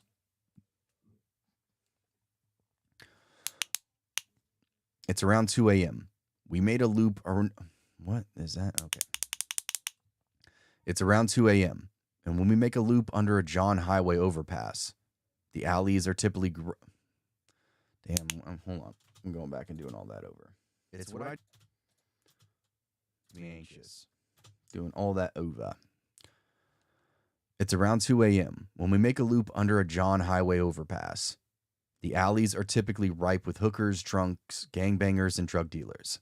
It's not a place you want to be sent to as a paramedic, but you never know what you might find.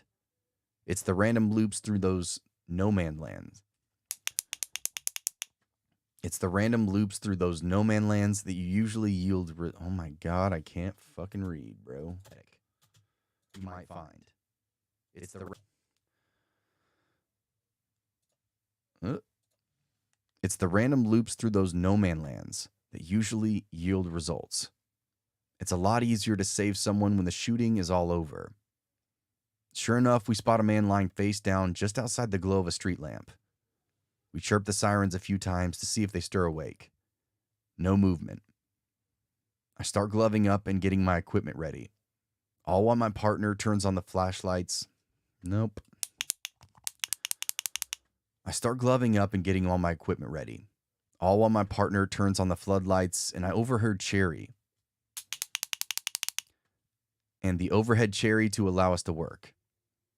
The patient is in his mid-20s, scruffy and riddled with gunshot wounds. There's half a clip in his torso, and several more rounds clean through his arms and legs. This guy should not be alive, and whoever was shooting him definitely wanted him dead.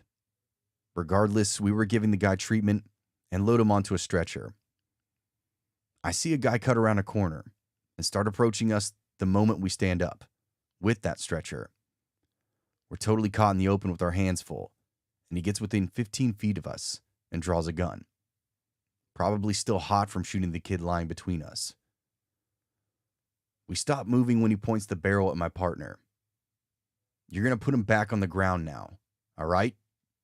he says. "Okay," we respond. Right now.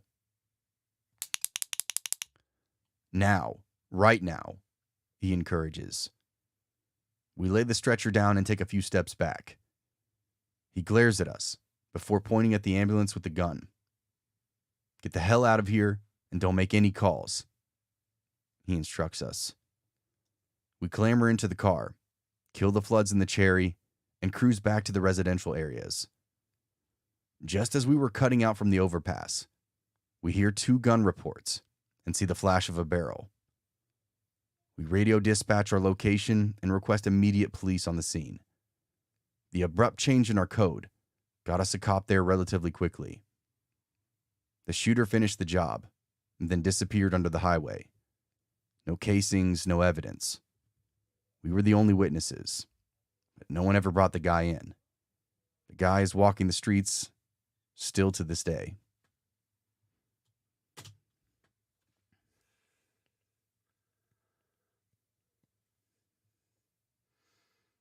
Yeah. Oh.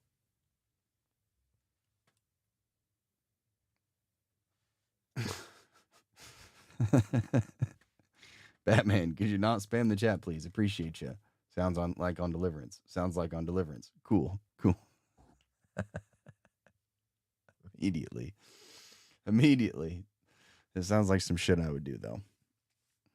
It definitely does. All right. Let's get this one. EMS story 10, 23. How many we got left? 1, 2, 3. They're all pretty short. Shorter than, what do I say? Let's see how many. Hang on one second. 6, 10, 20. Yeah, okay. That'll do. Hang on. Hold the phone. Hold it. Jesus.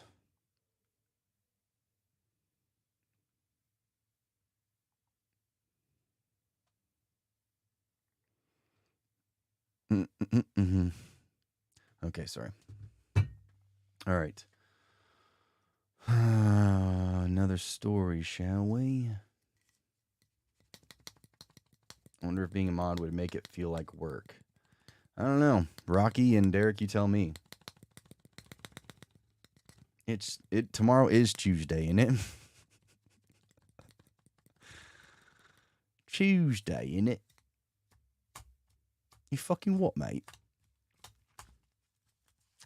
I saw a meme that said like something to the effect of if the Saw movies were made with British actors, and the first scene says something like actor wakes up. What's all this then? It's so fucking stupid, man, but it kills me. Anything like that will immediately send me. Send me, mate. Fucking send me. I love people accents. Love it. Love it, love it, love it.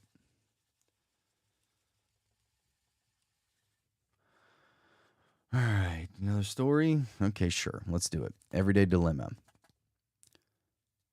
Let me tell you guys about the worst mistake my partner ever made. One that put me in danger. I only started telling this story recently. The first rule of EMS, at least in my book, is my safety first, my partner's safety second. The patient comes third. This is a word of advice handed down to me from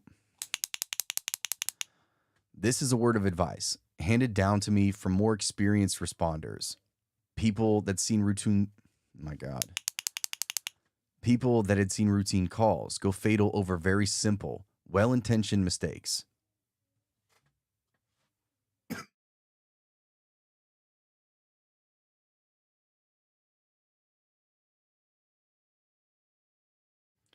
Ooh, sorry, I had to cough. I didn't want to cough in your ear. Intention mistakes. All right, where were we? Well-intentioned mistakes. There you are. Mistakes.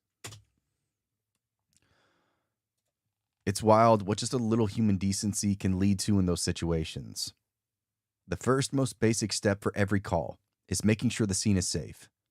I'm talking rogue assailants, active shooters, people with knives, gang violence, mental distress and patience. I can't fucking say that. I don't know why. That's mental distress and patience, etc. If a scene isn't safe, you stage for police and wait for them to declare the scene safe for EMS arrival. Now, we rolled up on this call. There were no other emergency services around. Several people see us in the ambulance as this kid is telling us what happened. So now there's only two options. Drive down the block and stage for PD to secure the scene, and then come rescue the probably already dead and deceased victim. Dead and deceased. Gonna have to move one of those. Hold on, I'm going back. Scene. The scene. No. So we now. Okay. So then. I fucked it up already. So now with only two options. Drive down the block. Stage for PD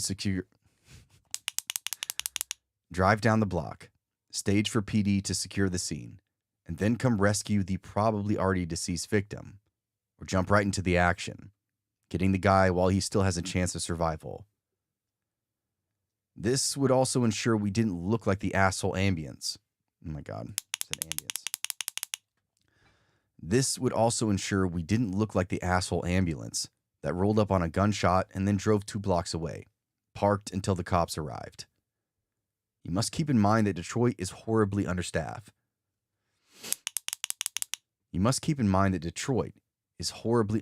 With officers, so it could take up into an hour. Oh my God, why am I trying to read so fast?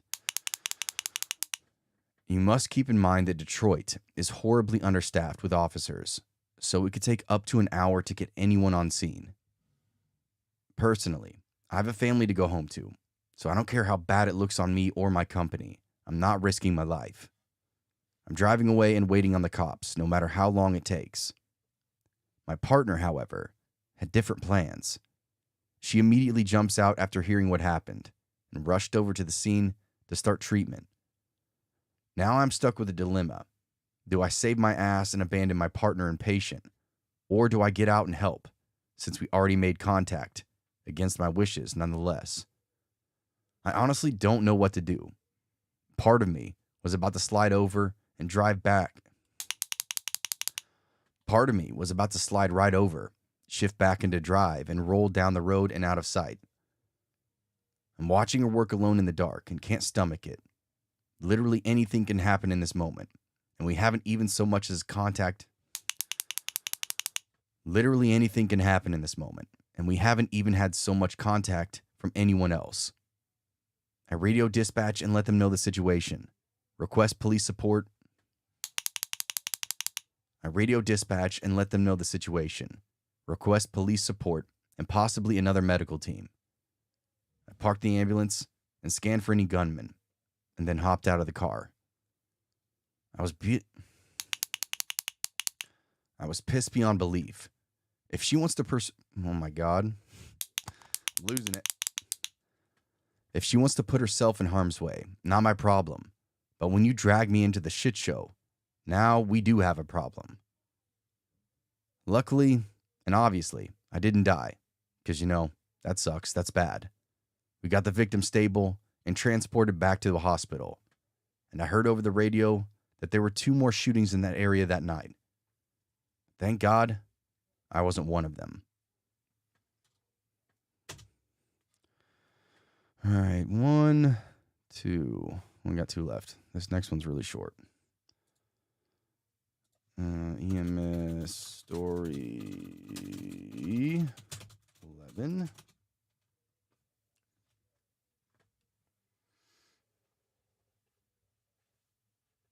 One sec, be right back. Spooky has awoken. Oh, shoot, man. He was dead and deceased. Yeah.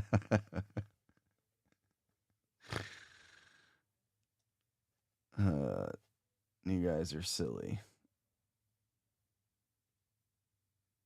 You guys are so silly. Not as nearly as. All you got to do is just put a mic in front of me, or even put a mic in front of yourself, and I guarantee reading is way harder than it should be. Don't know why, but it is. Water. I had to drink water. Not as nearly as me. All right. EMS. Yeah, I have these, I think, let me check. 1, 2, 3, 5 stories for chilling I still need to do. And these are some fucking thick boys, man. Good Lord. This one is 13 pages. All right, nope. Quit it. You know who says the dumbest stuff of all? Let's hear it, Amy. Let's hear it.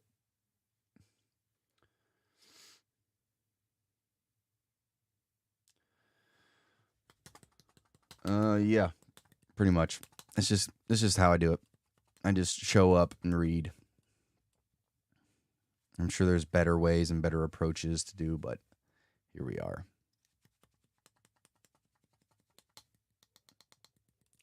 Here we are. These stories will literally be out tomorrow.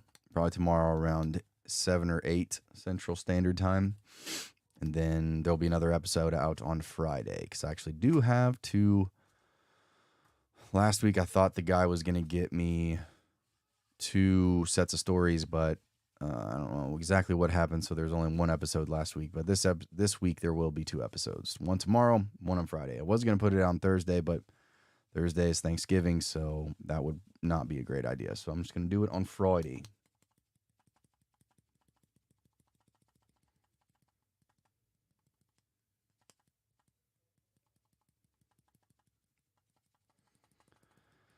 Yeah, I usually just do it, man. Just come in here and pop, lock, and drop it,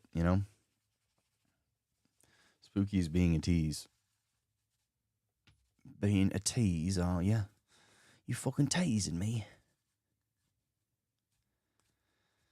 All right. There's only 2 stories left. One of them is really short, and the other one is not really that long either.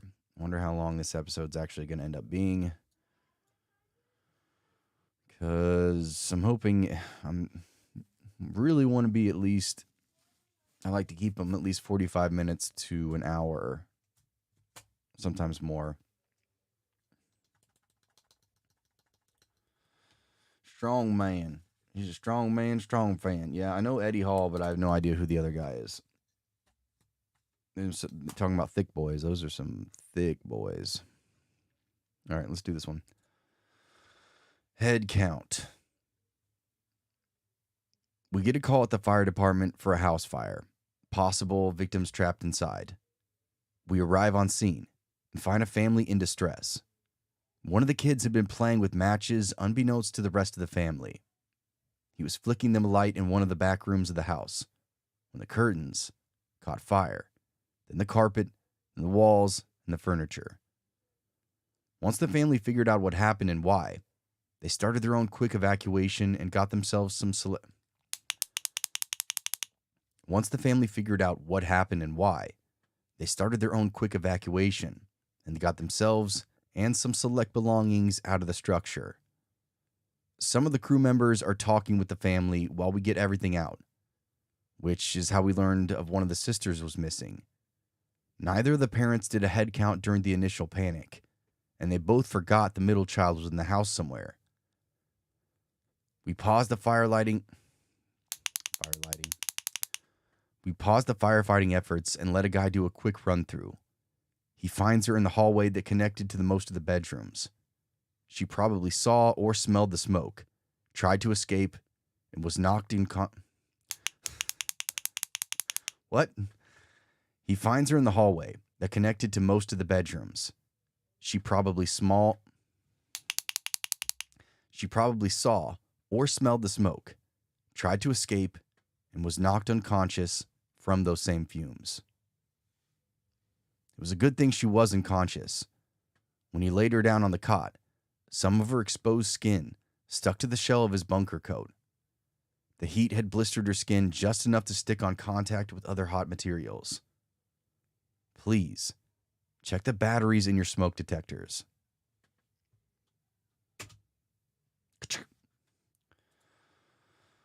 All right, Peter. EMS story 12. Woohoo! Last one, gang.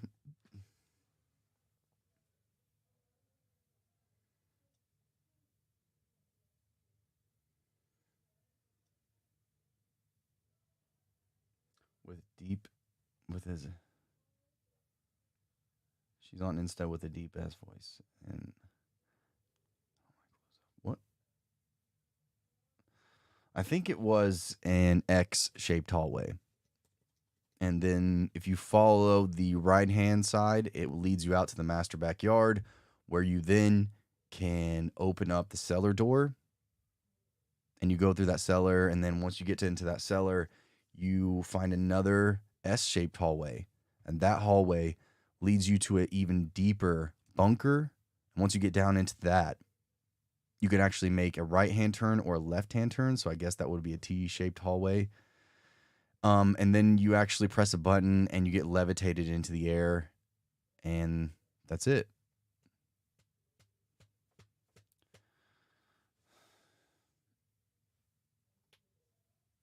All right. Where is blind? Okay. This is the last one. Yeah, last one. Let's see there. Oh man. Yeah, I just love to blueprint it up. I love to describe houses, especially in stories. I definitely don't black out during that process at all.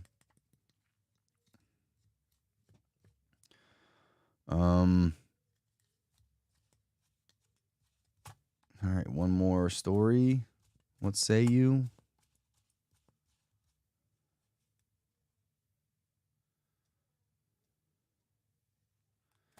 Amy, go ask Spooky to send you a voice clip. She's sick and very deep.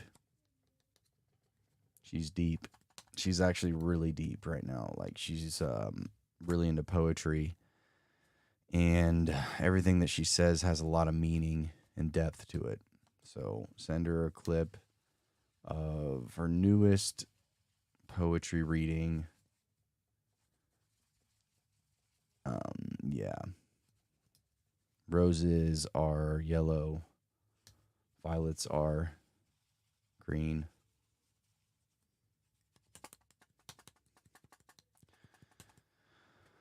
All right. Uno mas, uno mas.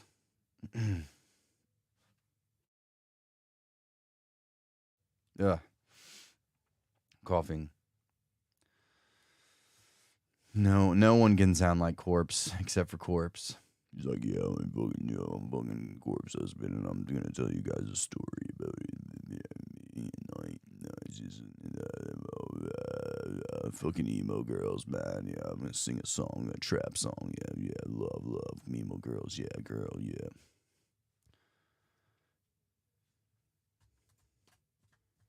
Don't quit your day job for poetry. Yeah, I wasn't planning on it, but it is going to be one of my hobbies that I do in my master backyard.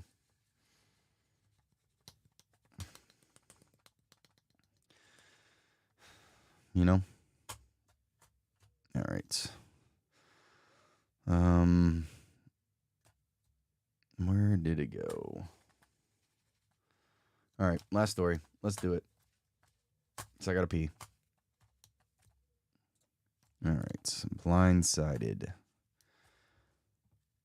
We had an officer who had a rover job on midnights. He essentially went from one block to a neighboring block every half hour. We have 8 housing units, 4 blocks, 2 sides. Total symmetry and easy to navigate. Alpha Block 1 and 2, Baker Block 1 and 2. And his job was Alpha Block only. He does a perimeter check at 2 a.m. and makes the rounds. The place is dead silent and sterile as hell. Flickering fluorescent lights, cleaning chemicals, the whole 9 yards. It's hard to explain why correction facilities feel creepy when they're so kempt, but they do. Nothing can dispel the energy of violence, hate, and murder. During the first round there's only one guy out of place, an inmate out of bed, standing at the toilet doing his business. The officer moves on and finishes his duties. Around 4 a.m., he makes his way to A1 and realizes the inmate who'd been using the bathroom 2 hours ago is still in that same position. He called his name, rattled the gate, then called the code after no response. He rushes in, takes a peek at his face, only to find his eyes rolled up.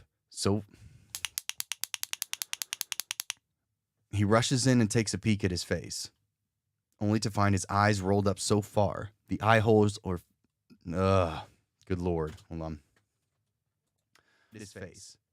He rushes in to peek at his face.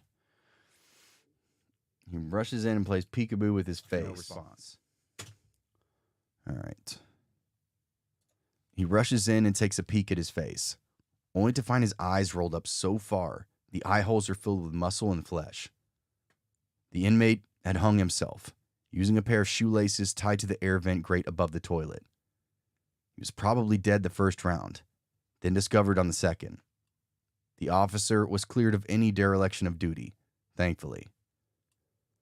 The weirdest part was dealing with the inmates from his block the next day. They were locked down for investigation, but by evening were cleared to go to rec. They were cleared down for investigation. Oh my God, that's not right. They were locked down for investigation, but by the evening were cleared to go to rec. They were stunned. The inmate was well-liked, well-mannered, an old Italian guy. His family visited him religiously, and he swooned over his grandkids. But when you decide you're going, you don't advertise it. Our officer was pretty messed up, as you can imagine, admitted to having nightmares and anxiety over not being cleared, despite having been cleared. It was hard watching this ball of joy retreat into himself. He's much, much better now, but I'm sure that incident didn't disappear for good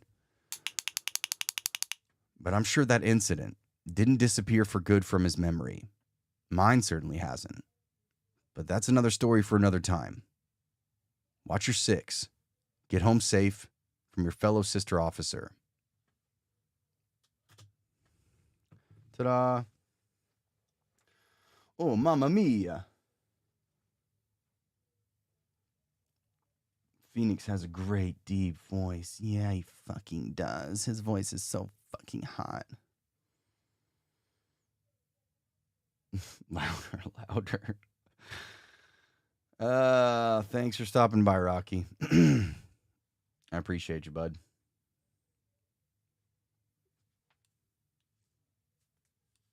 Mamma mia. Idiota. All right. I gotta go pee. I'll be right back. If you leave, go ahead. I don't care.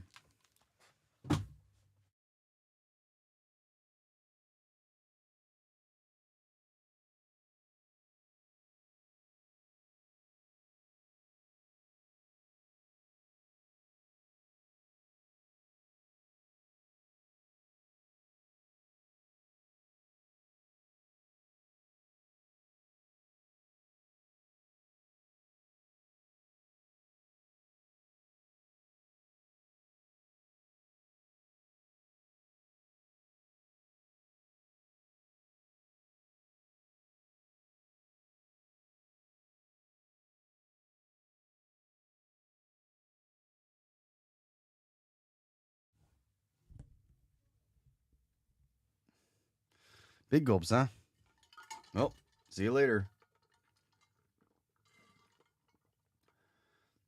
Need a poop screen? Yeah, next time I need to really set one of those up. That'd be cool.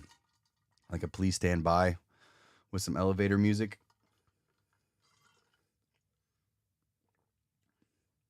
Joni, thanks for stopping by. Have a good one. You guys want to hear some ASMR?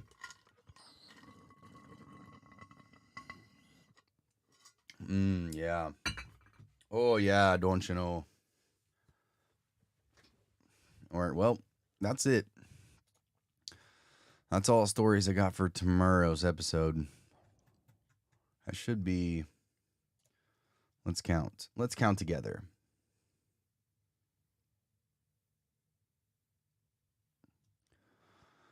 3, 6, wait, 10, 14, 18, 21, 25, 27, 34. It might be 40 minutes, maybe.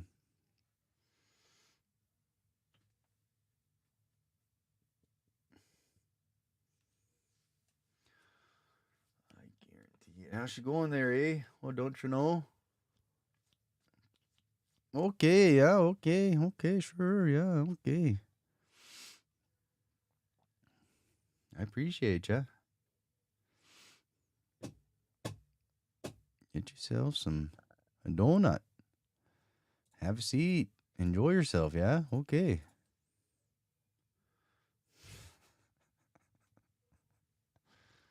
Clover, you good? You good, bro? You good? You okay?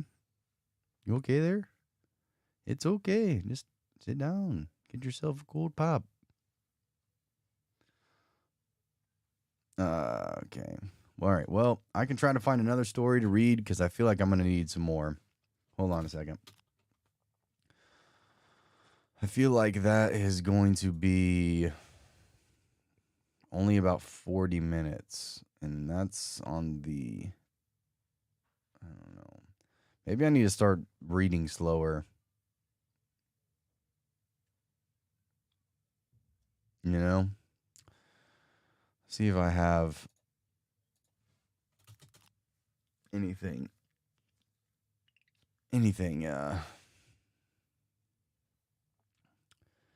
Nope. Made me think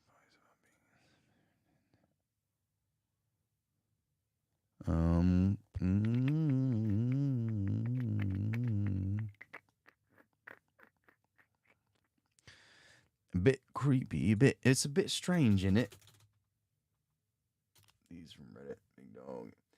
Yeah, they're the guy recently hired to Find Me Stories is the guy that will go and find. I'm assuming he gets most of these from Reddit, finds and gets permission and all that shit. So, but I told him I like to keep it at least bare minimum 45 minutes.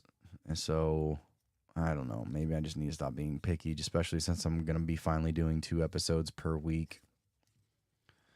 So maybe we'll be all right. Amy, what kind of accent do you have? I'm sure you have some kind of accent. You probably let's think. Let's think here. I'm gonna pull an Amy and think about this for a while, and then I'll get back to you. Give me about 2, maybe 3 months. Chases me on secluded path.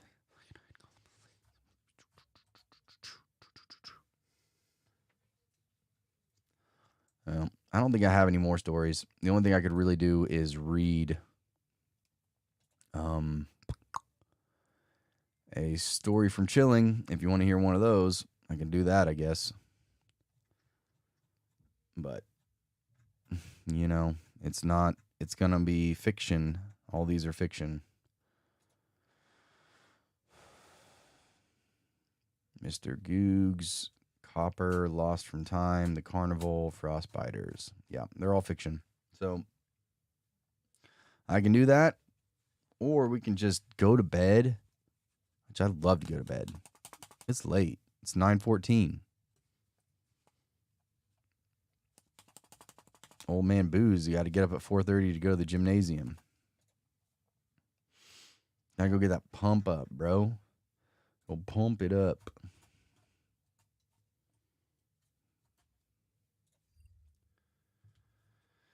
It is not early. It might be early for you because you're one of them night owls. Not I. I am a old man and I gotta get up early. Early. You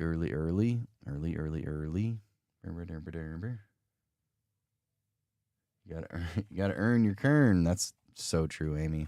So true. Big facts. Big old facts. Oh wait, let's do this. Shit, hold on. Got a bunch of new ambiences from Jensen that I'm making. Actually scrapped that other ambience channel I had because originally before that it was my shorts channel and I just changed the name. So I'm actually going to change the direction of this next ambience channel, and these are all from him. Where's the other one at?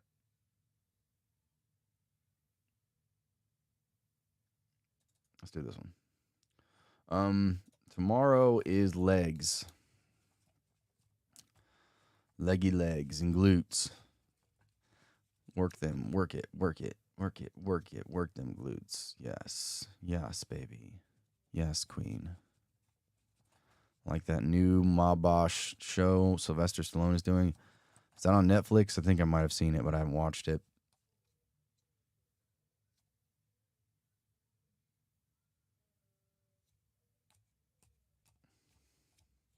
You gotta make them tight. Tight. All right.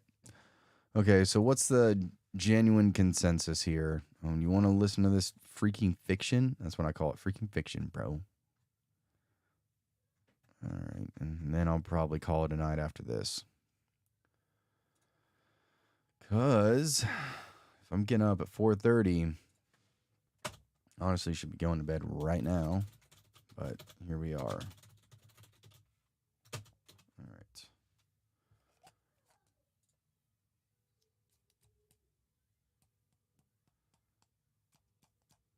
Like days for chums. No.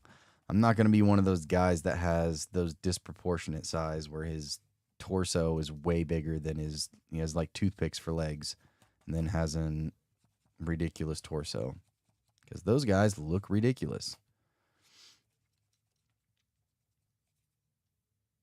Angel, thanks for stopping by. You've been an angel. Have a good night.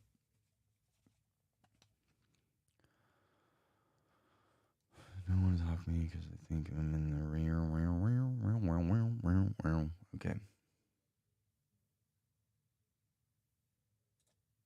Let's make this a bit smaller.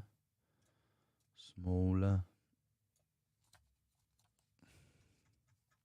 All right. I forgot. I think I'm supposed to say Copper by Theo Plesha. Okay. Yeah. All right. Fuck it. Let's do this one. It's the shortest one out of all of them. So I told myself I'm going to do one of these every night this week so I can just get it done and not procrastinate and have to do them all in one day because it's awful. All right, Peter. Let's do this, mate. Okay. Copper by Theo Plesha. No one will talk to me because they think I'm here for first-degree murder, and I'd like them to keep thinking that. Randall was my best friend. I wouldn't even dream of hurting him. Well, maybe I slapped the back of his head once or twice just playing Halo. Or at the time he spent the... Okay, that's not it. Well, maybe I slapped the back of his head once or twice playing Halo. Or that time he spent this portion of his rent on that stupid half-finished eagle tattoo on his arm. But if I have to say, I killed him. I killed him. It started in April. You can only wait for hope and change for so long before you got to make some change for yourself. You start looking around and see Enron on Wall Street. You start looking around and see Enron and Wall Street and pretty much everyone else grab everything not bolted down and hop out of the plane with their golden parachutes, printed out of your tax dollars, going to wherever they go when they want to hide their money. You start wondering, 4 months, 5 months, 6 months, barely finding any work. And when you get to join the mob and grab what you can, when you got to join the mob and grab what you can and head for the exit also. When you're really only good at one or two things, and they involve drywalling and painting houses, offices, and restaurant interiors, and then suddenly, the current projects you're working on aren't worth finishing, and the project lined up for next year dry up. You start thinking about the stuff left laying. What? I have to go back. Can and head for the exit also. Can and head for the exit also. So let's start there.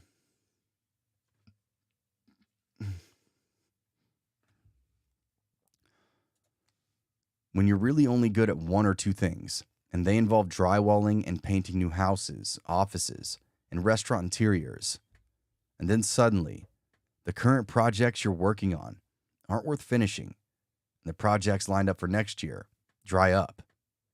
You start thinking about the stuff left lying around those sites. Copper. I remember the day Randall and I were smoking weed, playing Halo, and thinking about how we were going to pay for our next Taco Bell trip. Randall was in the kitchen and started shouting, "Copper, copper, copper," at the top of his lungs. When he came out with this big, high grin, ear to ear, and as long as his red hair fluttered about. As his long red hair fluttered about. It wasn't too long until we were tearing stuff out of the back of the pickup to make sure it was clear as possible. Randall folded up a tarp and weighed it down with some bricks. I didn't know why or what it'd have to do with copper until we rolled up on our old job site. It was some cul-de-sac under construction, not far from the lake. It was prime property for the up-and-coming folks who apparently lost everything, so now it too was abandoned. It had been at least 3 weeks since either of us was on the site. All of the rental vehicles were apparently loaded up and trucked out, along with the porta potties. But the plates of cinder blocks, cargo containers of drywall, and racks of paint were still stacked up. We shone our flashlights around the site, gawking at the lack of progress and weather damage done to the half-built... What does that say? Stacked up. Stacked up. We shone our flashlights. Tyvek. Is that a thing? Tyvek? Half-built Tyvek wrapped structures. Oh, yeah. 7. Get that beer out, shall we? I don't need a beer, but I want a beer. Okay. I'm just going to say Tyvek. I've never heard of that word. I don't know if that's a real thing, but sure. Sounds good. Paint, we're still stacked up. We shone our flashlights around the site, gawking at the lack of progress and weather damage done to the half-built Tyvek rep structures. And I still fucked that up. We shone our flashlights around the site, gawking at the lack of progress and the weather damage done to the half-built Tyvek rep structures. I still said ripped. Still stacked up. Ripped. Ripped, mate. Okay, let's not. Let's not. All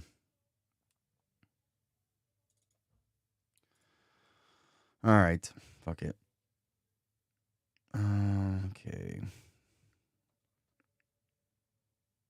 I lost my plane or lost my spots. Still so okay. Tyvek is building material. Okay. I just didn't know if I was pronouncing it properly. Properly. Stacked up. All right, here we go. We shone our flashlights around the site, gawking at the lack of progress and weather damage that had been done to the half-built Tyvek wrap structures. It was like a war scene from a movie, but no bombs fell, only stocks and jobs. There used to be a security guard who would sit on the winding gravel road and stop people from what they were doing and stop people from doing what we were about to do. But now, his truck was nowhere in sight. Randall was like a maniac whispering, "Copper, copper, copper," as he waved his flashlight around the maze of corrugated steel. Finally, after peering through the bus-sized cavernous storage containers, we found it. 1 insulated, 10 and 2 copper roll. Number 1 insulated, 10 and 2 copper wire. There was a mountain of it, still wound up in its original packaging. "How much is this going for?" I asked. Believe it or not, about $2.50 a pound, minus the plastic. Each of these is about 50 pounds minus the 10 pounds of plastic, so you do the math. I started counting on my fingers. It's about $110 a reel, so come on. Writing this now, I realized it was actually $100 a reel. We cleaned out the cargo container of all 7 reels.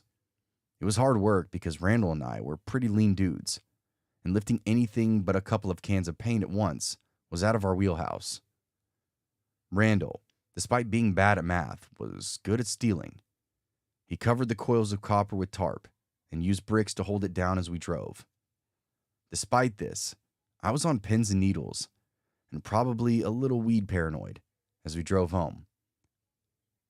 So we'll go to Marv's Metal and scrap first thing in the morning and pick up a fat check. Problem solved. That night, we were pleased with our findings and drank some whiskey. In the blurry-eyed haze of the 1 p.m. sun, we finally made it over to Marv's. June, Marv's daughter rolled her cutting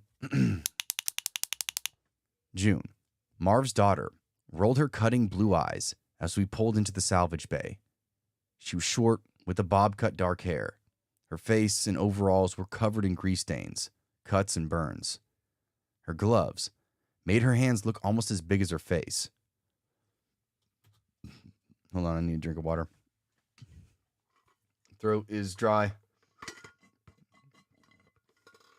Now, of course, I'm out of water.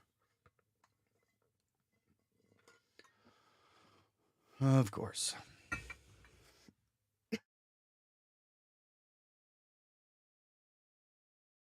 Okay, sorry.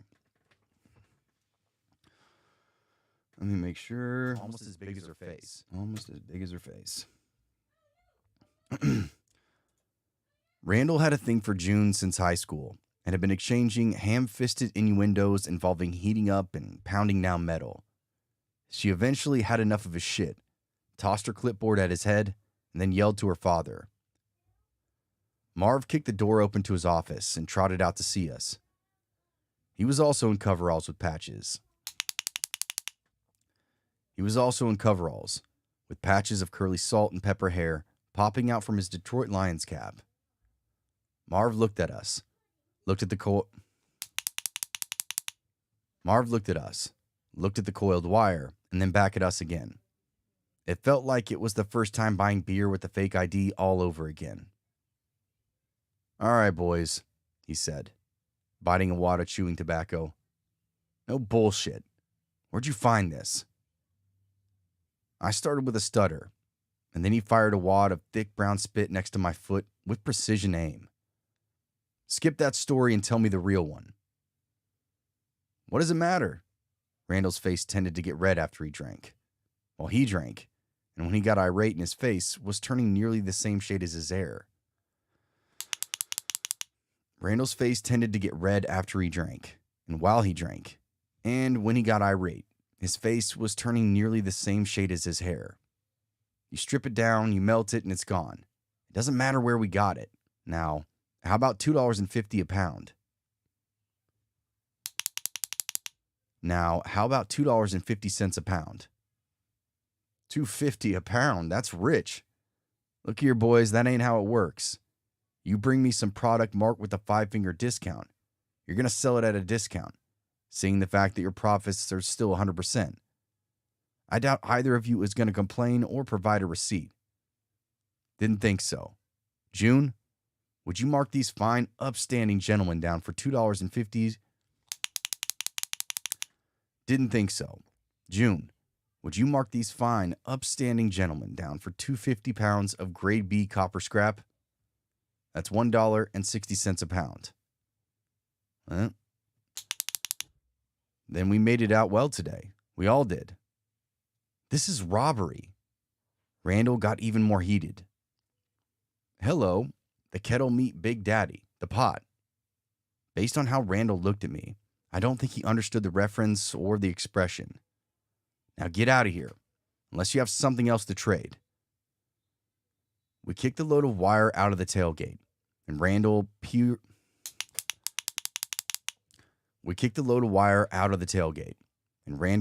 out on the gravel with a check worth $400. Hey man, it's still free money. How about the other abandoned job sites in the UP? Do you know of any? How many do we not know of yet? No one is putting money in these buildings anymore. They're unguarded and no one picks up the leftovers. You know, it took us what, 2 hours? Last night? Look, man, I don't know about you, but remember James Gladstone?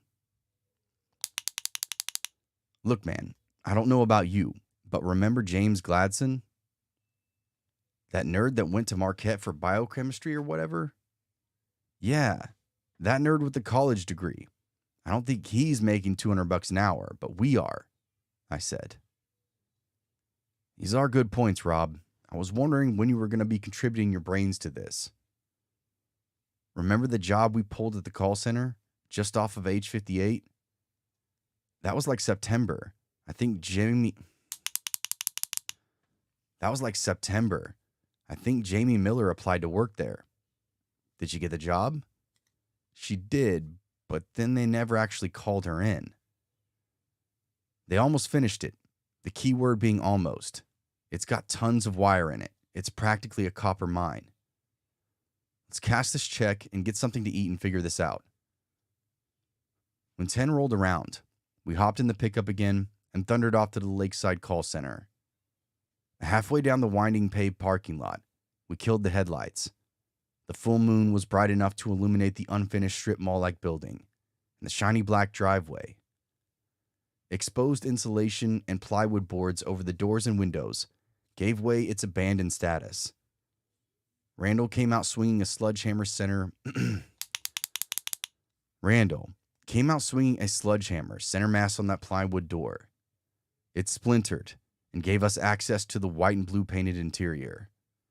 The fresh carpet smell was thick even in the chilly air.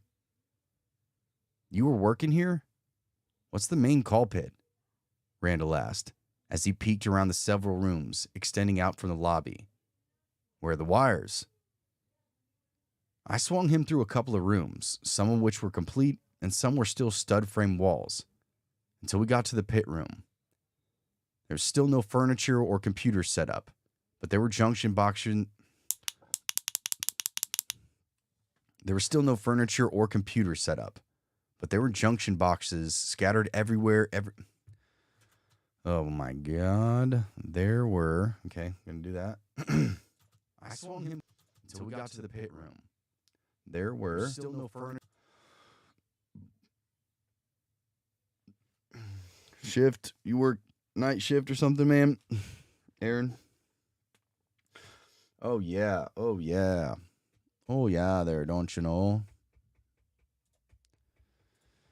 Yeah, where you working at, Rotato?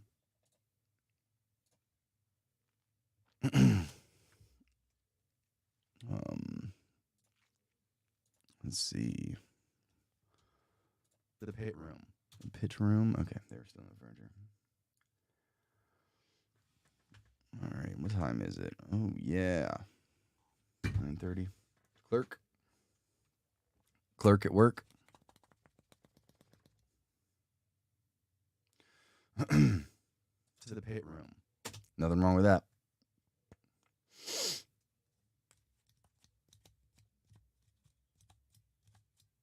Swing shift. Okay.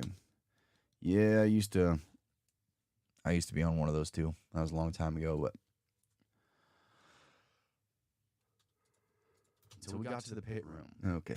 Back to this story. There was still no furniture or computers set up, but there were junction boxes scattered around. Every 10 feet or so on the walls, and several in the middle of the room. I remembered that there was a false floor underneath, where the wires were coiled together, and some into large devices. I remembered that there was a false floor underneath, where the wires were coiled together in some large device that managed the internet connections for what would have been dozens and dozens of computers. Randall took no time to smash the nodes in the wall with that sludge, exposing high-quality wire. He put on his work gloves and ripped out enough wire out of the box to coil it around his glove a few times. Then, with all of his strength, practically falling backwards, he yanked the wires out of the box, unzipping the drywall as he tugged. It got stuck on something in the ceiling. Even with both of our weight, leaning back almost horizontally, we couldn't get it to budge any further. Then I had an idea. We backed the pickup as close to the lobby door as possible and hitched up the tow strap to the back. We ran the tow strap into the pit room and tied several junction boxes of wire together and then strapped. We ran the tow strap into the pit room and tied several of those junction boxes of wires together and then to the strap. The whole room looked like a spider webs of copper wire spokes running to the tow strap. As much as I and Randall wanted to see what would happen to the room in real time, we both decided we didn't want to get caught if we brought down the room. Randall let out a maniacal laugh like the dumb hyena in The Lion King as he pressed down on the gas and, with relative ease, pulled hundreds of dollars of wire out of the wall, ceiling, and that false floor of the call center. The building seemed to cough out a cloud of drywall dust. As it settled, we looked on with amazement behind the truck. Coiled, stretched, frayed, and covered in drywall, the copper filled the parking lot like barbed wire over a battlefield. All we had to do now was cut and wrap it up in the back. It took us about an hour to put most of it coiled into the bed of the truck. The pickup suspension was sagging a bit, which meant we definitely, oh my gosh, back, into the back. Okay. It took us funny, the story, or the room reminds me of Sid's room from Toy Story. That's because, well, it is. It's supposed to be Sid's room. Another one of Jensen's creations.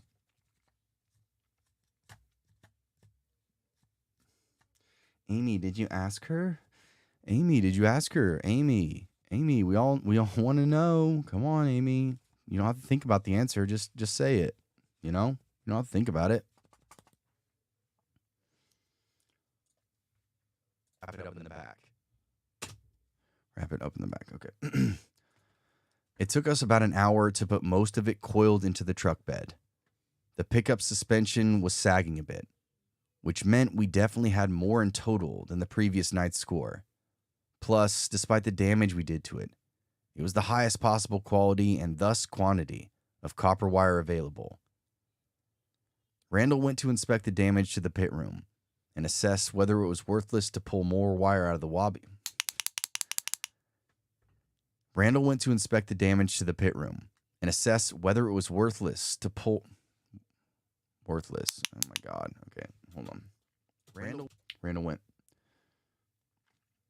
Dude, what the flip? It's just us now. We're all alone.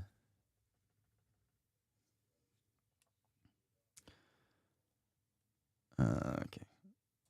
Randall went to inspect the damage to the pit room and assess whether it was worthless to pull more wire out of the lobby or the false floor. He left me to finish cutting and wrapping up the mess outside. As I was getting more and more fed up with this job, while Randall took his sweet time inside, I started to notice the soft lapping of the lake in the distance, but everything else had this unnatural stillness about it. The stillness felt like the time just before Randall ambushed me. The stillness felt like the time just before Randall ambushed me. I said it again. Oh my God. Why are you saying it like that? Natural stillness about it. Natural stillness about it. Click it faster. Batman, I will click it fast as fuck. Clover, what are you getting mad about? Stillness about it. Stillness about it. The stillness felt like the time just before Randall ambushed me and tore into my back with 20 paintballs at close range. I thought I heard something coming from the tree line to the right of the building, so I stopped what I was doing and lifted up my flashlight and scanned the trees. There wasn't much in the way of brush or weed growth yet, so I could see pretty far into the woods. Amongst the fallen branches, I noticed a strange pair of what I thought at first were twigs, but I came to realize as I watched them move, they were antlers. I breathed a sigh of relief at first, noting it was probably a buck or even maybe a moose. I wasn't sure which because its head was stuck behind a thick tree. I traced the light slowly across the animal to see if I could tell what it was from its backside. To my amazement, I found my flashlight beam reflecting off a brilliantly reflective jet color black. Okay, that's not it. To my amazement, I found the flashlight beam reflecting off of a brilliant reflective jet black creature. Its body was covered with the shiniest fur that seemed to crawl almost like a light. Its body was covered with the shiniest fur that seemed to crawl almost like a light shining on floor tiles or even snake-like scales. It took 2 steps back as I noticed its enormously long tail, swinging around the tree, almost like a corkscrew. It was several times the length of the creature's body, and it seemed to float magically in the air. The most jarring feature was the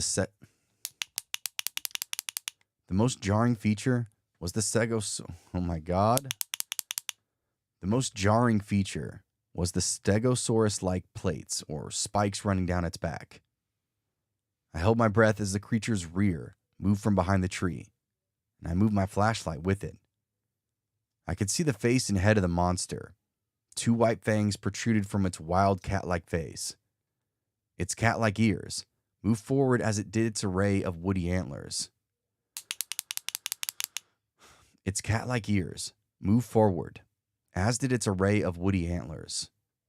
I stood stunned by its brilliantly perfectly round yellow eyes, ringing black diamond-shaped pupils.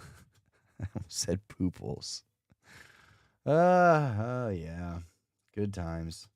I held my breath. Nope. Let's go. It's cat like. It's cat like. What? Yeah, it's getting to the part of the night where I'm getting like irritated. That's normally when I quit. When I start like, well, not irritated, but like when I start messing up words more and more and more, and I know it's not going to get any better. It's only going to get worse. I just try to say, instead of saying pupil, I said poople. So that's going to be a good one to add to the book. Poople. It's cat like. It's cat like ears and pooples. It's cat like ears. Wee. It's cat like ears. Move for woody antlers. Woody antlers. Okay, there's not much left here, but if I start messing up tons of words, like, I will quit. So just be warned, and I'll have to come back to it tomorrow. Woody antlers.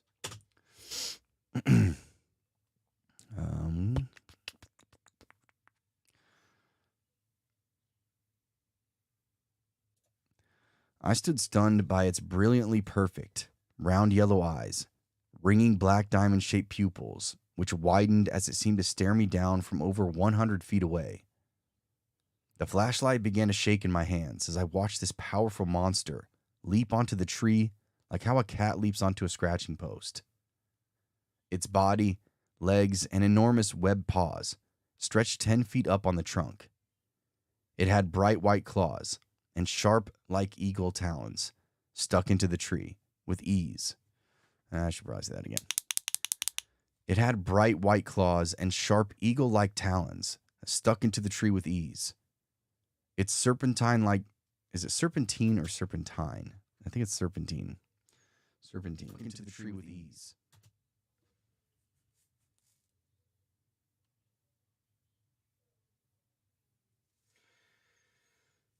I think, yeah, pooples is a good one.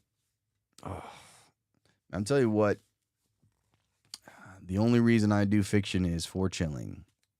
If it wasn't for chilling and I wasn't getting paid like pretty decent money to do it, I would not do fiction because I can't do these type of stories anymore. It's too much. The creature with its big pooples.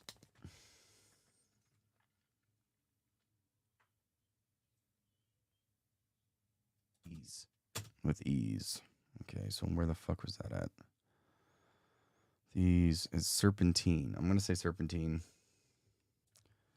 Its serpentine-like tail expanded, revealing a food processor-like array of dagger-like spikes, before it wrapped around the tree, splintering the bark, and exploding the tree in a single whip-like saw motion.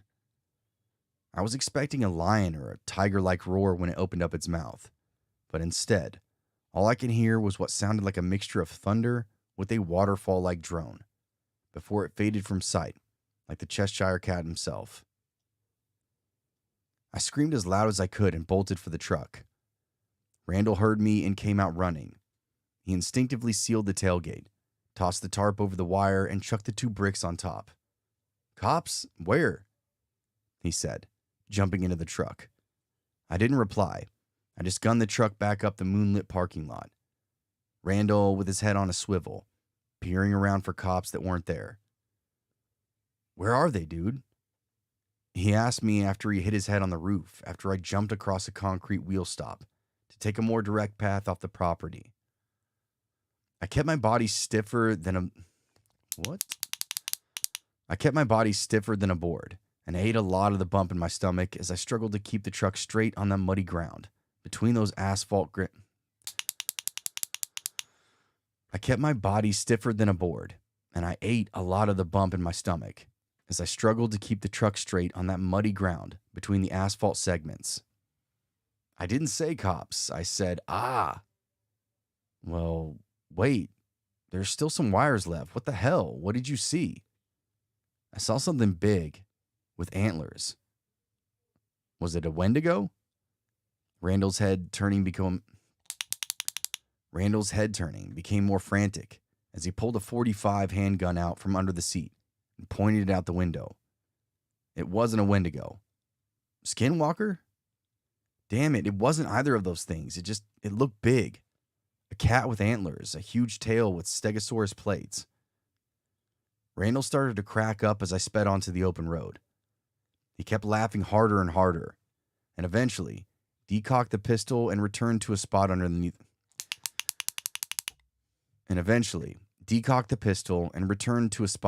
the seat. You been holding out on me, buddy? Piss off. Randall asked if I was okay to drive while laughing at me. I told him I knew what I saw. Well, while you were outside getting really high, apparently, I had a great idea. What if I borrow my uncle's boat? We hop over to Canada and sell the wire there.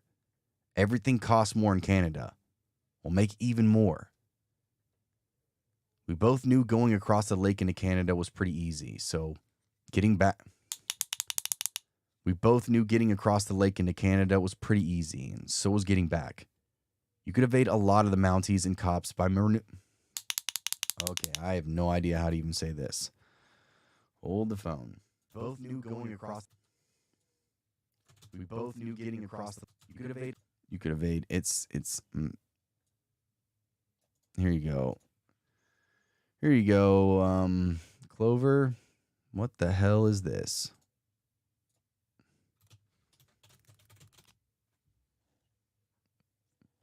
Michi Potatin? Yeah, thanks, Victoria. Yeah, I definitely, like I said earlier, I collabed a lot when I first started, but now I'm getting to the point now where I'm not going to do that anymore because it just doesn't make sense. You're here to listen to me, and again, that's not me puffing out my chest or anything like that. It's the same reason you go to other channels. You're not there to listen to other people. Every once in a while, I feel like listeners can tolerate it, but for the most part, they don't, and I get why.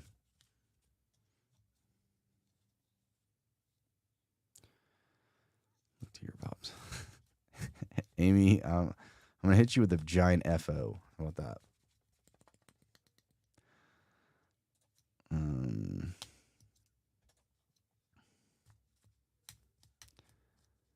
How about that? It's, yeah. Michi, well, can you like spell it out? Here, I'm just going to look it up. If I was just my channel, if I was just doing this story for my channel, I wouldn't care if I mispronounced it, even if I get raked over the coals in the comment section about how I mispronounced it. I'm still going to have to fucking... Pronunciation. How about that? Pronunciation.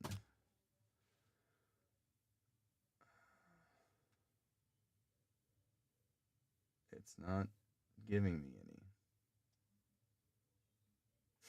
What the fuck?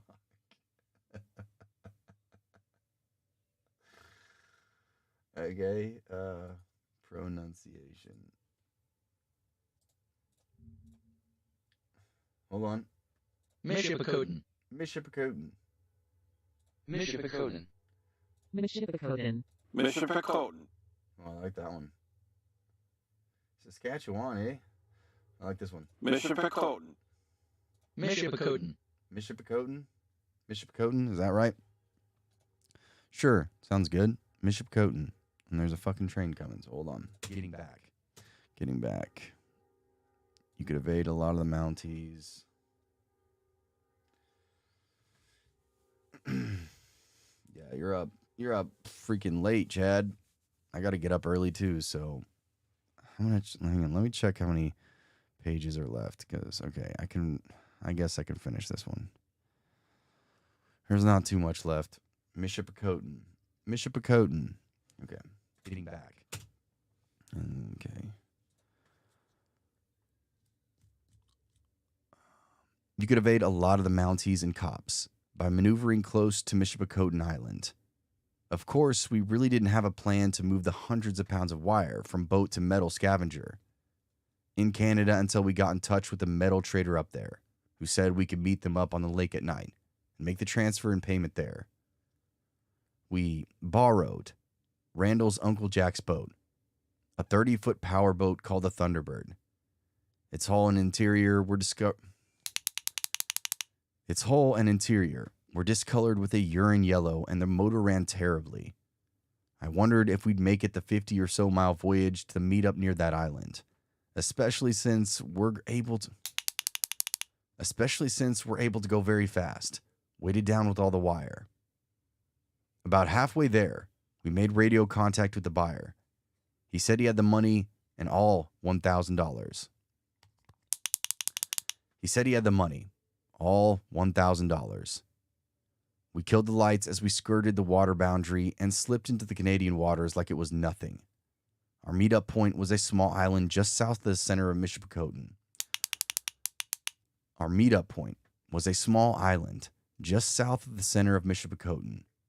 We fired up the lights on the boat as we approached the island. In the distance, in the tiny sliver of daylight left, we could see our buyer's boat with the flashlight through Uncle Jack's shattered binoculars. I went up to the bow while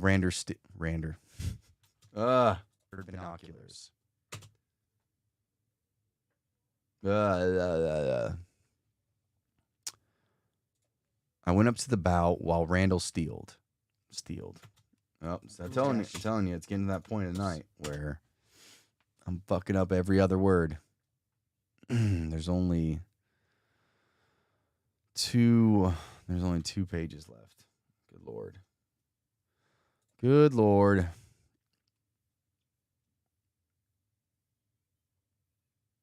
Amy, if I make you a mod, can you put yourself in timeout?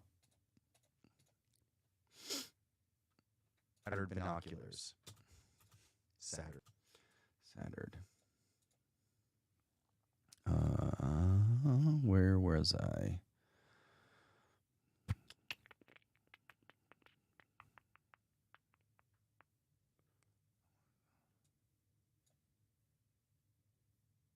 Nothing. I was just, it was premature. I was just going to do it, for the next comment. Put yourself in timeout. Just being silly, looking to my pops, as you say. Hang on. I went up to the bow. Okay. I went up to the bow while Randall steered. Cold sprayed over me as we bobbed over the short waves of the black waters. I watched the buyer's boat through the binoculars and periodically yelled back to Randall to turn left or right. When we got close enough, I could see the buyer's boat was locked up on a sandbar, and the interior of the ship was covered in a slick of blood. Our radio calls went unanswered. Randall insisted on approaching the beach ship carefully. He talked me into seeing what had happened, and possibly launching some flares before leaving the area. I think he wanted to see if our money was still on board. We crept up to the side of the buyer's boat, and to our amazement and concern, we found the vessel was not beached onto anything, as it appeared further out. It was adrift in a calm section of the lake beside the island.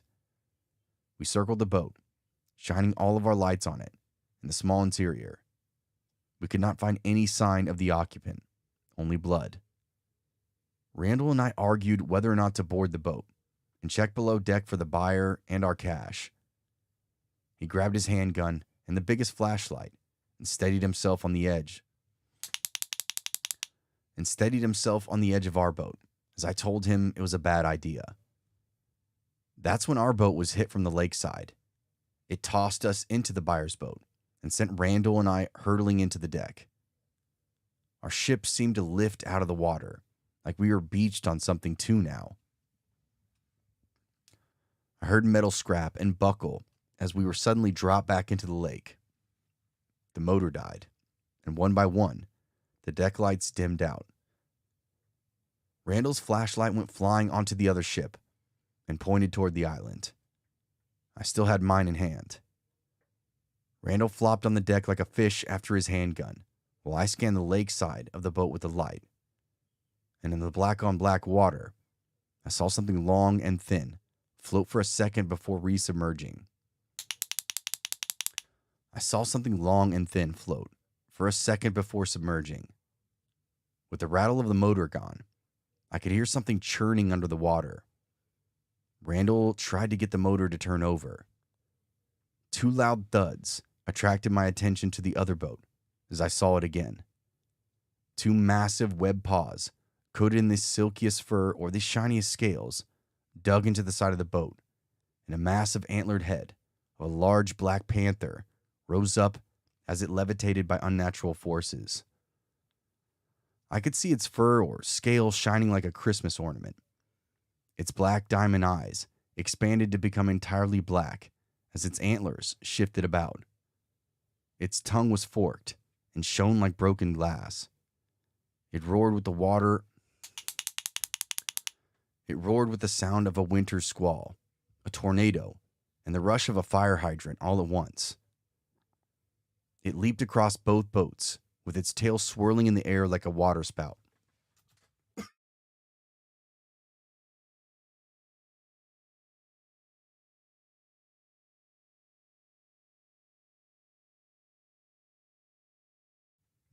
Sorry, I had to cough. I'm dying. I don't know. It's called Copper, and it's for chilling. And like I said, if I wasn't getting paid for this story or for fiction, especially like this, I definitely wouldn't be doing it. Because this is not the type of stories I like to read, or I'm not into it at all. I don't like fiction, especially this type of fiction. It leaped across both boats, right? All at once. I'm not sick anymore, but I still have this cough that remains from being sick. And every once in a while, a lung just comes out. I cough up a lung. Okay, this is almost, I've got like one more page left, and this is freaking done. I do not like this story at all. It's very lame. All at once. No offense to the writer. I just don't like fiction. It leaped across both boats with its tail swirling in the air like a waterspout. Randall was too stunned to open fire as the tail exploded into the spines and cut Randall was too stunned to open fire as the tail exploded into the spines and cut into Randall at roughly chest height and swept his two parts into the lake. A whirlpool formed and drew Randall's remains into the vortex. It was also drawing in Jack's boat, so I hurried across into the buyer's ship, slipping onto the bloody deck and hitting my head. I blacked out. I came to surrounded by Mounties, several of them with guns drawn. I saw the remains of Uncle Jack's boat barely seaworthy, under tow by the Canadian Coast Guard cutters. The aft section, motor, and controls were all but torn away. It listed into the lake, and not a trace of the copper wire remained. I was read my rights and hauled away. As my head recovered from the concussion, I heard a word in the back of my head, a word I'd never heard before, and a word I didn't know the meaning of. Every time the word cropped up, it was never said in the voice in my head. It was said in the rushing, stormy voice of that monster. The word was Mishipishu. Mishipishu? What the fuck is this story, bro? Fucking can't. This fucking story Monster. It's too much. I can't take it seriously. Mishipishu. Is that the same name of the island from earlier? Mishipatoten, don't you know? Mishipishu. Mishi, it's Mishipeshu. It's this. Hold on.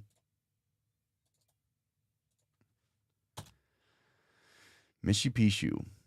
I'm just going to say Mishipishu, even though I sound like Monster. It was said never said in the voice in my head. It was said in the rushing, stormy voice of that monster. Okay.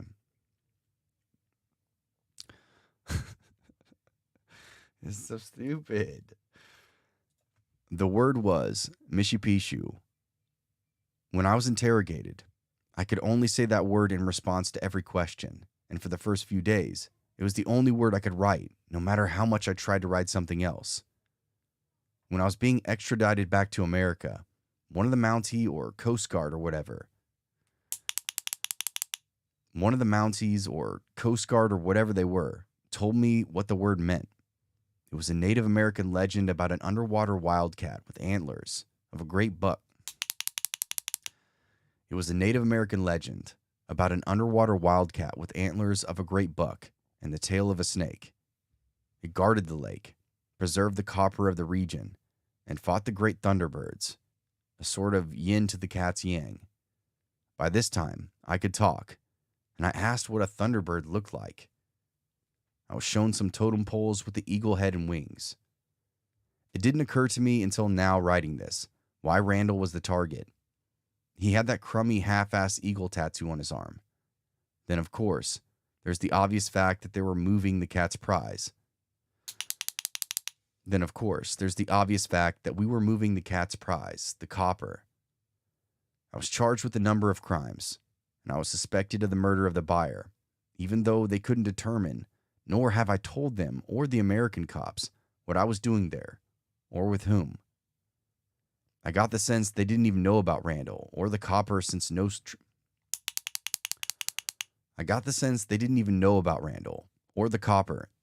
trace of either was recovered. I asked the Mountie who knew about the Mishipishu what else he knew about it. I asked him whether or not it was still coming after me. He said the only stories he knew of were from people who died mysteriously shorter. He said the only stories he knew of. Oh my God, I fucked it up again. Don't you worry, we're almost done. And it was still coming after me. The only story. He said the only stories he knew of it were from the people who died mysteriously shortly after their encounter. Shortly after, they had their own story told. I've been here in a UP jail for a few weeks now, maybe a month. My lawyer said it would be better if I kept my mouth shut. He thinks if I keep my mouth shut, I'll get out soon and get off entirely. Little does he know that I'm writing it all down as a confession. I wanted to get my story, my crimes told, so that I can stay inside this fortress of steel and concrete for a long time. Hopefully forever. I think I'm safe from the Mishipishu. God damn it. Oh, I can't do it, bro.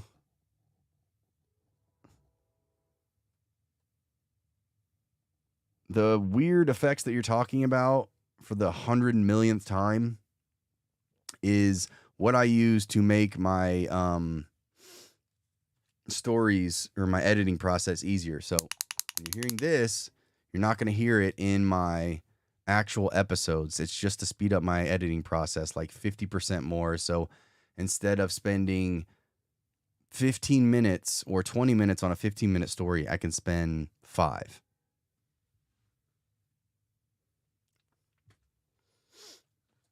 Hopefully forever. Hopefully forever. I think I'm safe forever. Hopefully forever. Is it what did I say? Mishipishu? Yeah, I think so. Fuck this shit. I think I'm safe from the Mishipishu in here. Official afterword. This statement was found in the possessions of the subject. The subject was found 1 week later drowned and crushed inside his prison cell toilet. An investigation is underway to determine the cause of these unusual circumstances. Holy shit, that fucking story was brutal. Oh, man. Again, if I wasn't getting paid money, there's no way I would do fiction. I can't stand it. There's some decent fiction out there, like occasionally, but holy shit, man. Then there's obviously some bad ones too. Really, really bad ones. Especially when you have something called Mishipishu. I don't know if that's a real thing or not, like at least the Native American legends.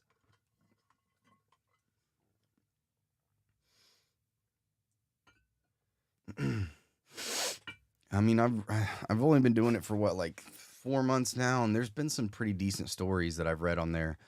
And the first month that I did, at least there was some true crime in there, but the last couple have been like just fiction, which obviously I'm not trying to bitch because I'm on chilling, so it's a huge honor, and I feel very grateful and very humbled that Dane came to me and offered me, to be on there. So don't take this as me bitching.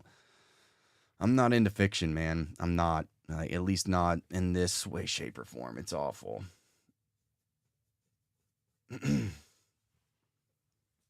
Oh, yo. Yeah.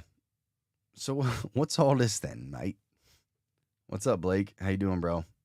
Thanks for stopping in. Actually, I'm literally, well, that was the last story, and then I'm probably going to go night-night because I got to get up. I'm going to get up at 4:30 to go to the gym, the gymnasium, and go twerk out. What's all this then? I think you need another mod. Your mods leave a lot.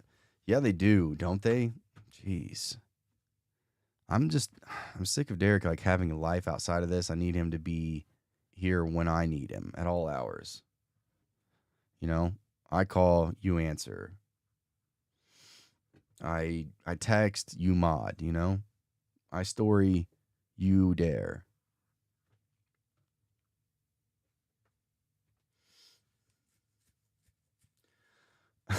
Who would be a good mod?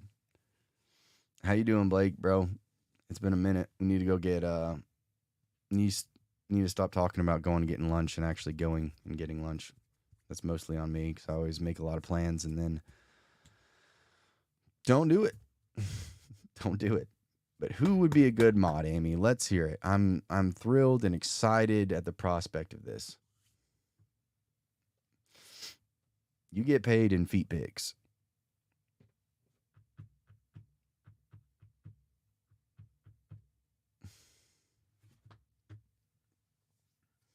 I want to listen to Mishapacoden. Mishapacoden.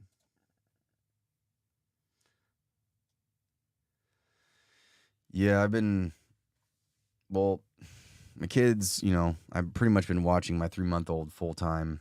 Well, I have been watching my 3-month-old full time at this point. And my son goes to school and then gets dropped off at 3:30. And then by that time, I don't really want to sacrifice time with them at night to go to the gym. So the only option is to go super late at night, which I'm an old man and I don't really want to do that shit, or go ass early. So I've been getting up at 4:30 and going and lifting for, an hour and a half to 2 hours then, just so I don't sacrifice time with my kids.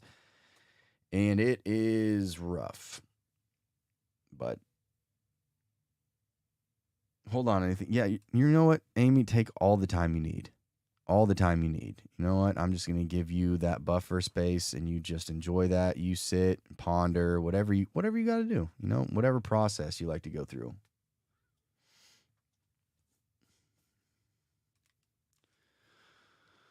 I never really stopped streaming, Anakin. I just make promises that I can't keep. My life is chaos right now, and there's a lot of shit going on, and I can't, as much as I'd like to stream consistently, it just doesn't happen. And tonight, I'm like, I need to go record. Fuck it. I'm just going to live stream and see what happens. And here we are. You know what, Amy?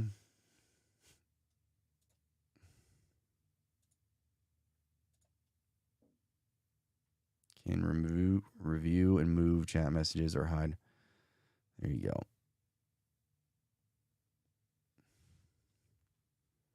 I'm going to make a decision for you.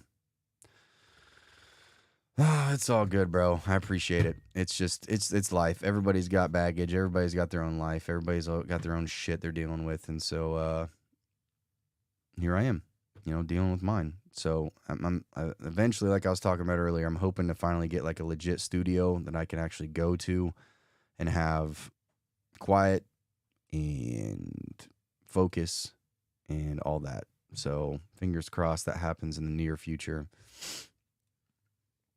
Because the only time I really can record is late at night or when my house is empty. Because it gets loud, especially with the 5-year-old running around screaming poop and stuff like that all the time. And screaming on a regular basis for absolutely no reason.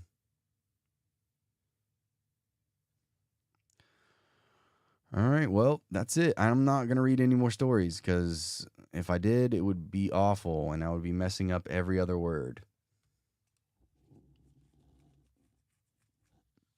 Yeah, I do. I scream poop all the time. Actually, I say poople.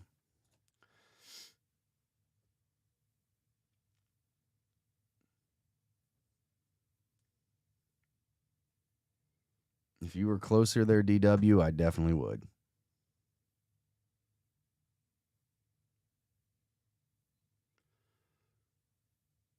I got you, Sam. I appreciate it. Yeah, you guaranteed, no matter what, you will always get at least bare minimum 1 episode a week. Like that is a what you call it? I don't know. That's something that I'm not going to budge on. That regardless, you will always have at least bare minimum 1 episode a week. And my goal right now is 2, and I think that's actually realistic now that I have somebody finding stories for me on a regular basis. So all I have to do is just sit down and record. I don't have to spend hours and hours searching now and waiting on permission and doing all that, because that's a pain in the ass. Yeah, thank you. I hope I do, because the plan is to go to barber school next year as well in the fall. So in a ideal world, in a great world, in a fantastic world, because that program's only a couple of months, I will start cutting hair on the side, some little side hustle, make some money, and have a barber shop / studio. So when I'm not cutting hair, I can record stories. I'm going to try not to take any weird deals, but I like those backdoor deals. I like the deals that happen in the alleyway,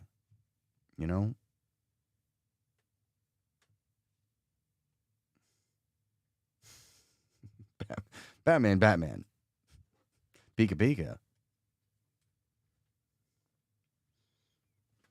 Pika Pika Pika. Yeah, for sure. Woot woot. I know you probably said that out loud too, didn't you, Clover? Woot woot.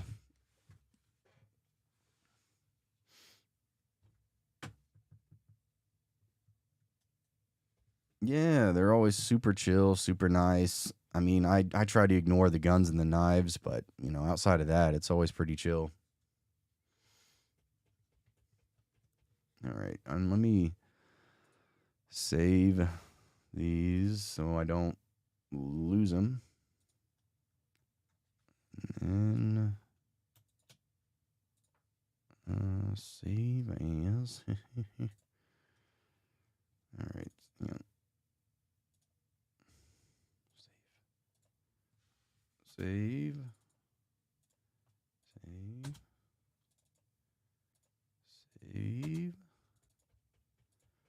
And then I can edit them tomorrow, which, thanks to Derek's clickety-clack method, is fantastic. I can't even begin to tell you how terrific it is and how much shorter time I spend editing, at least for mine. Unfortunately for Chilling, not really unfortunately, Dane has really high standards, and he should. And he also listens to all the stories after all of these narrators do it. So he listens to all those stories, which I can't imagine. So the more work I can take off of his plate for my stories when I record them, the better. Because obviously, yeah. So even though I have to go re-listen to them basically all and make it, it is what it is. It's worth it. Pumpkin pie cookie. That sounds freaking amazing, Aaron. You have a great night, buddy.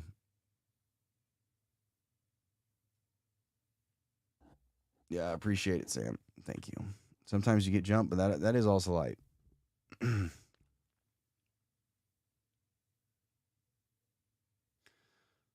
What you said that sounded wrong, but you're funny and chill. Well, thanks. Thanks, I appreciate that. Most people just call me an idiot. You dum-dum. Yeah, Amy's got a wrench to the master backyard now. And I think at some point Clover probably will too. I'll give you a wrench as well. But you have to see how many days you can stay out of jail. Anakin, if I see you in here more often, man, and I talk to you more, at least in this chat stuff, I'll make you a mod too, dude.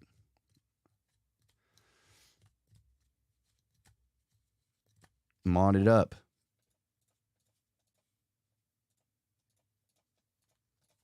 I guess I didn't realize that there's like unlimited mods.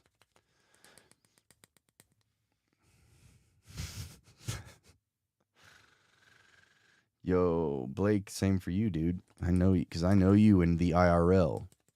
In the IRLs.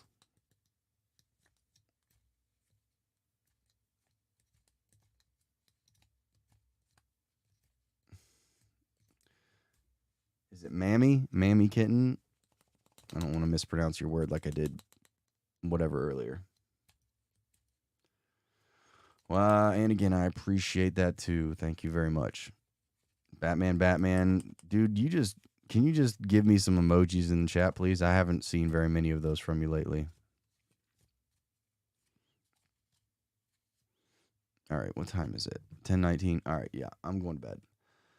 If I go to sleep, if I can fall asleep at exactly 10:30, I've got 6 hours of sleep till I can wake up in the bed. Wake up in the bed. Wake up in the bed and then go to the gym. I can't see I'm getting tired. I can't even fucking talk anymore. All right, y'all. You know what time it is. It's time for night-night. I've been doing this for 3 hours. That's a good time. Good time. All right, y'all. Gonna go have a good leg day. Hell yeah. Blake, Clover, Anakin, Sam, Batman, Derek, Amy, Mama, all y'all. I'm going to go have a good wake up in the bed.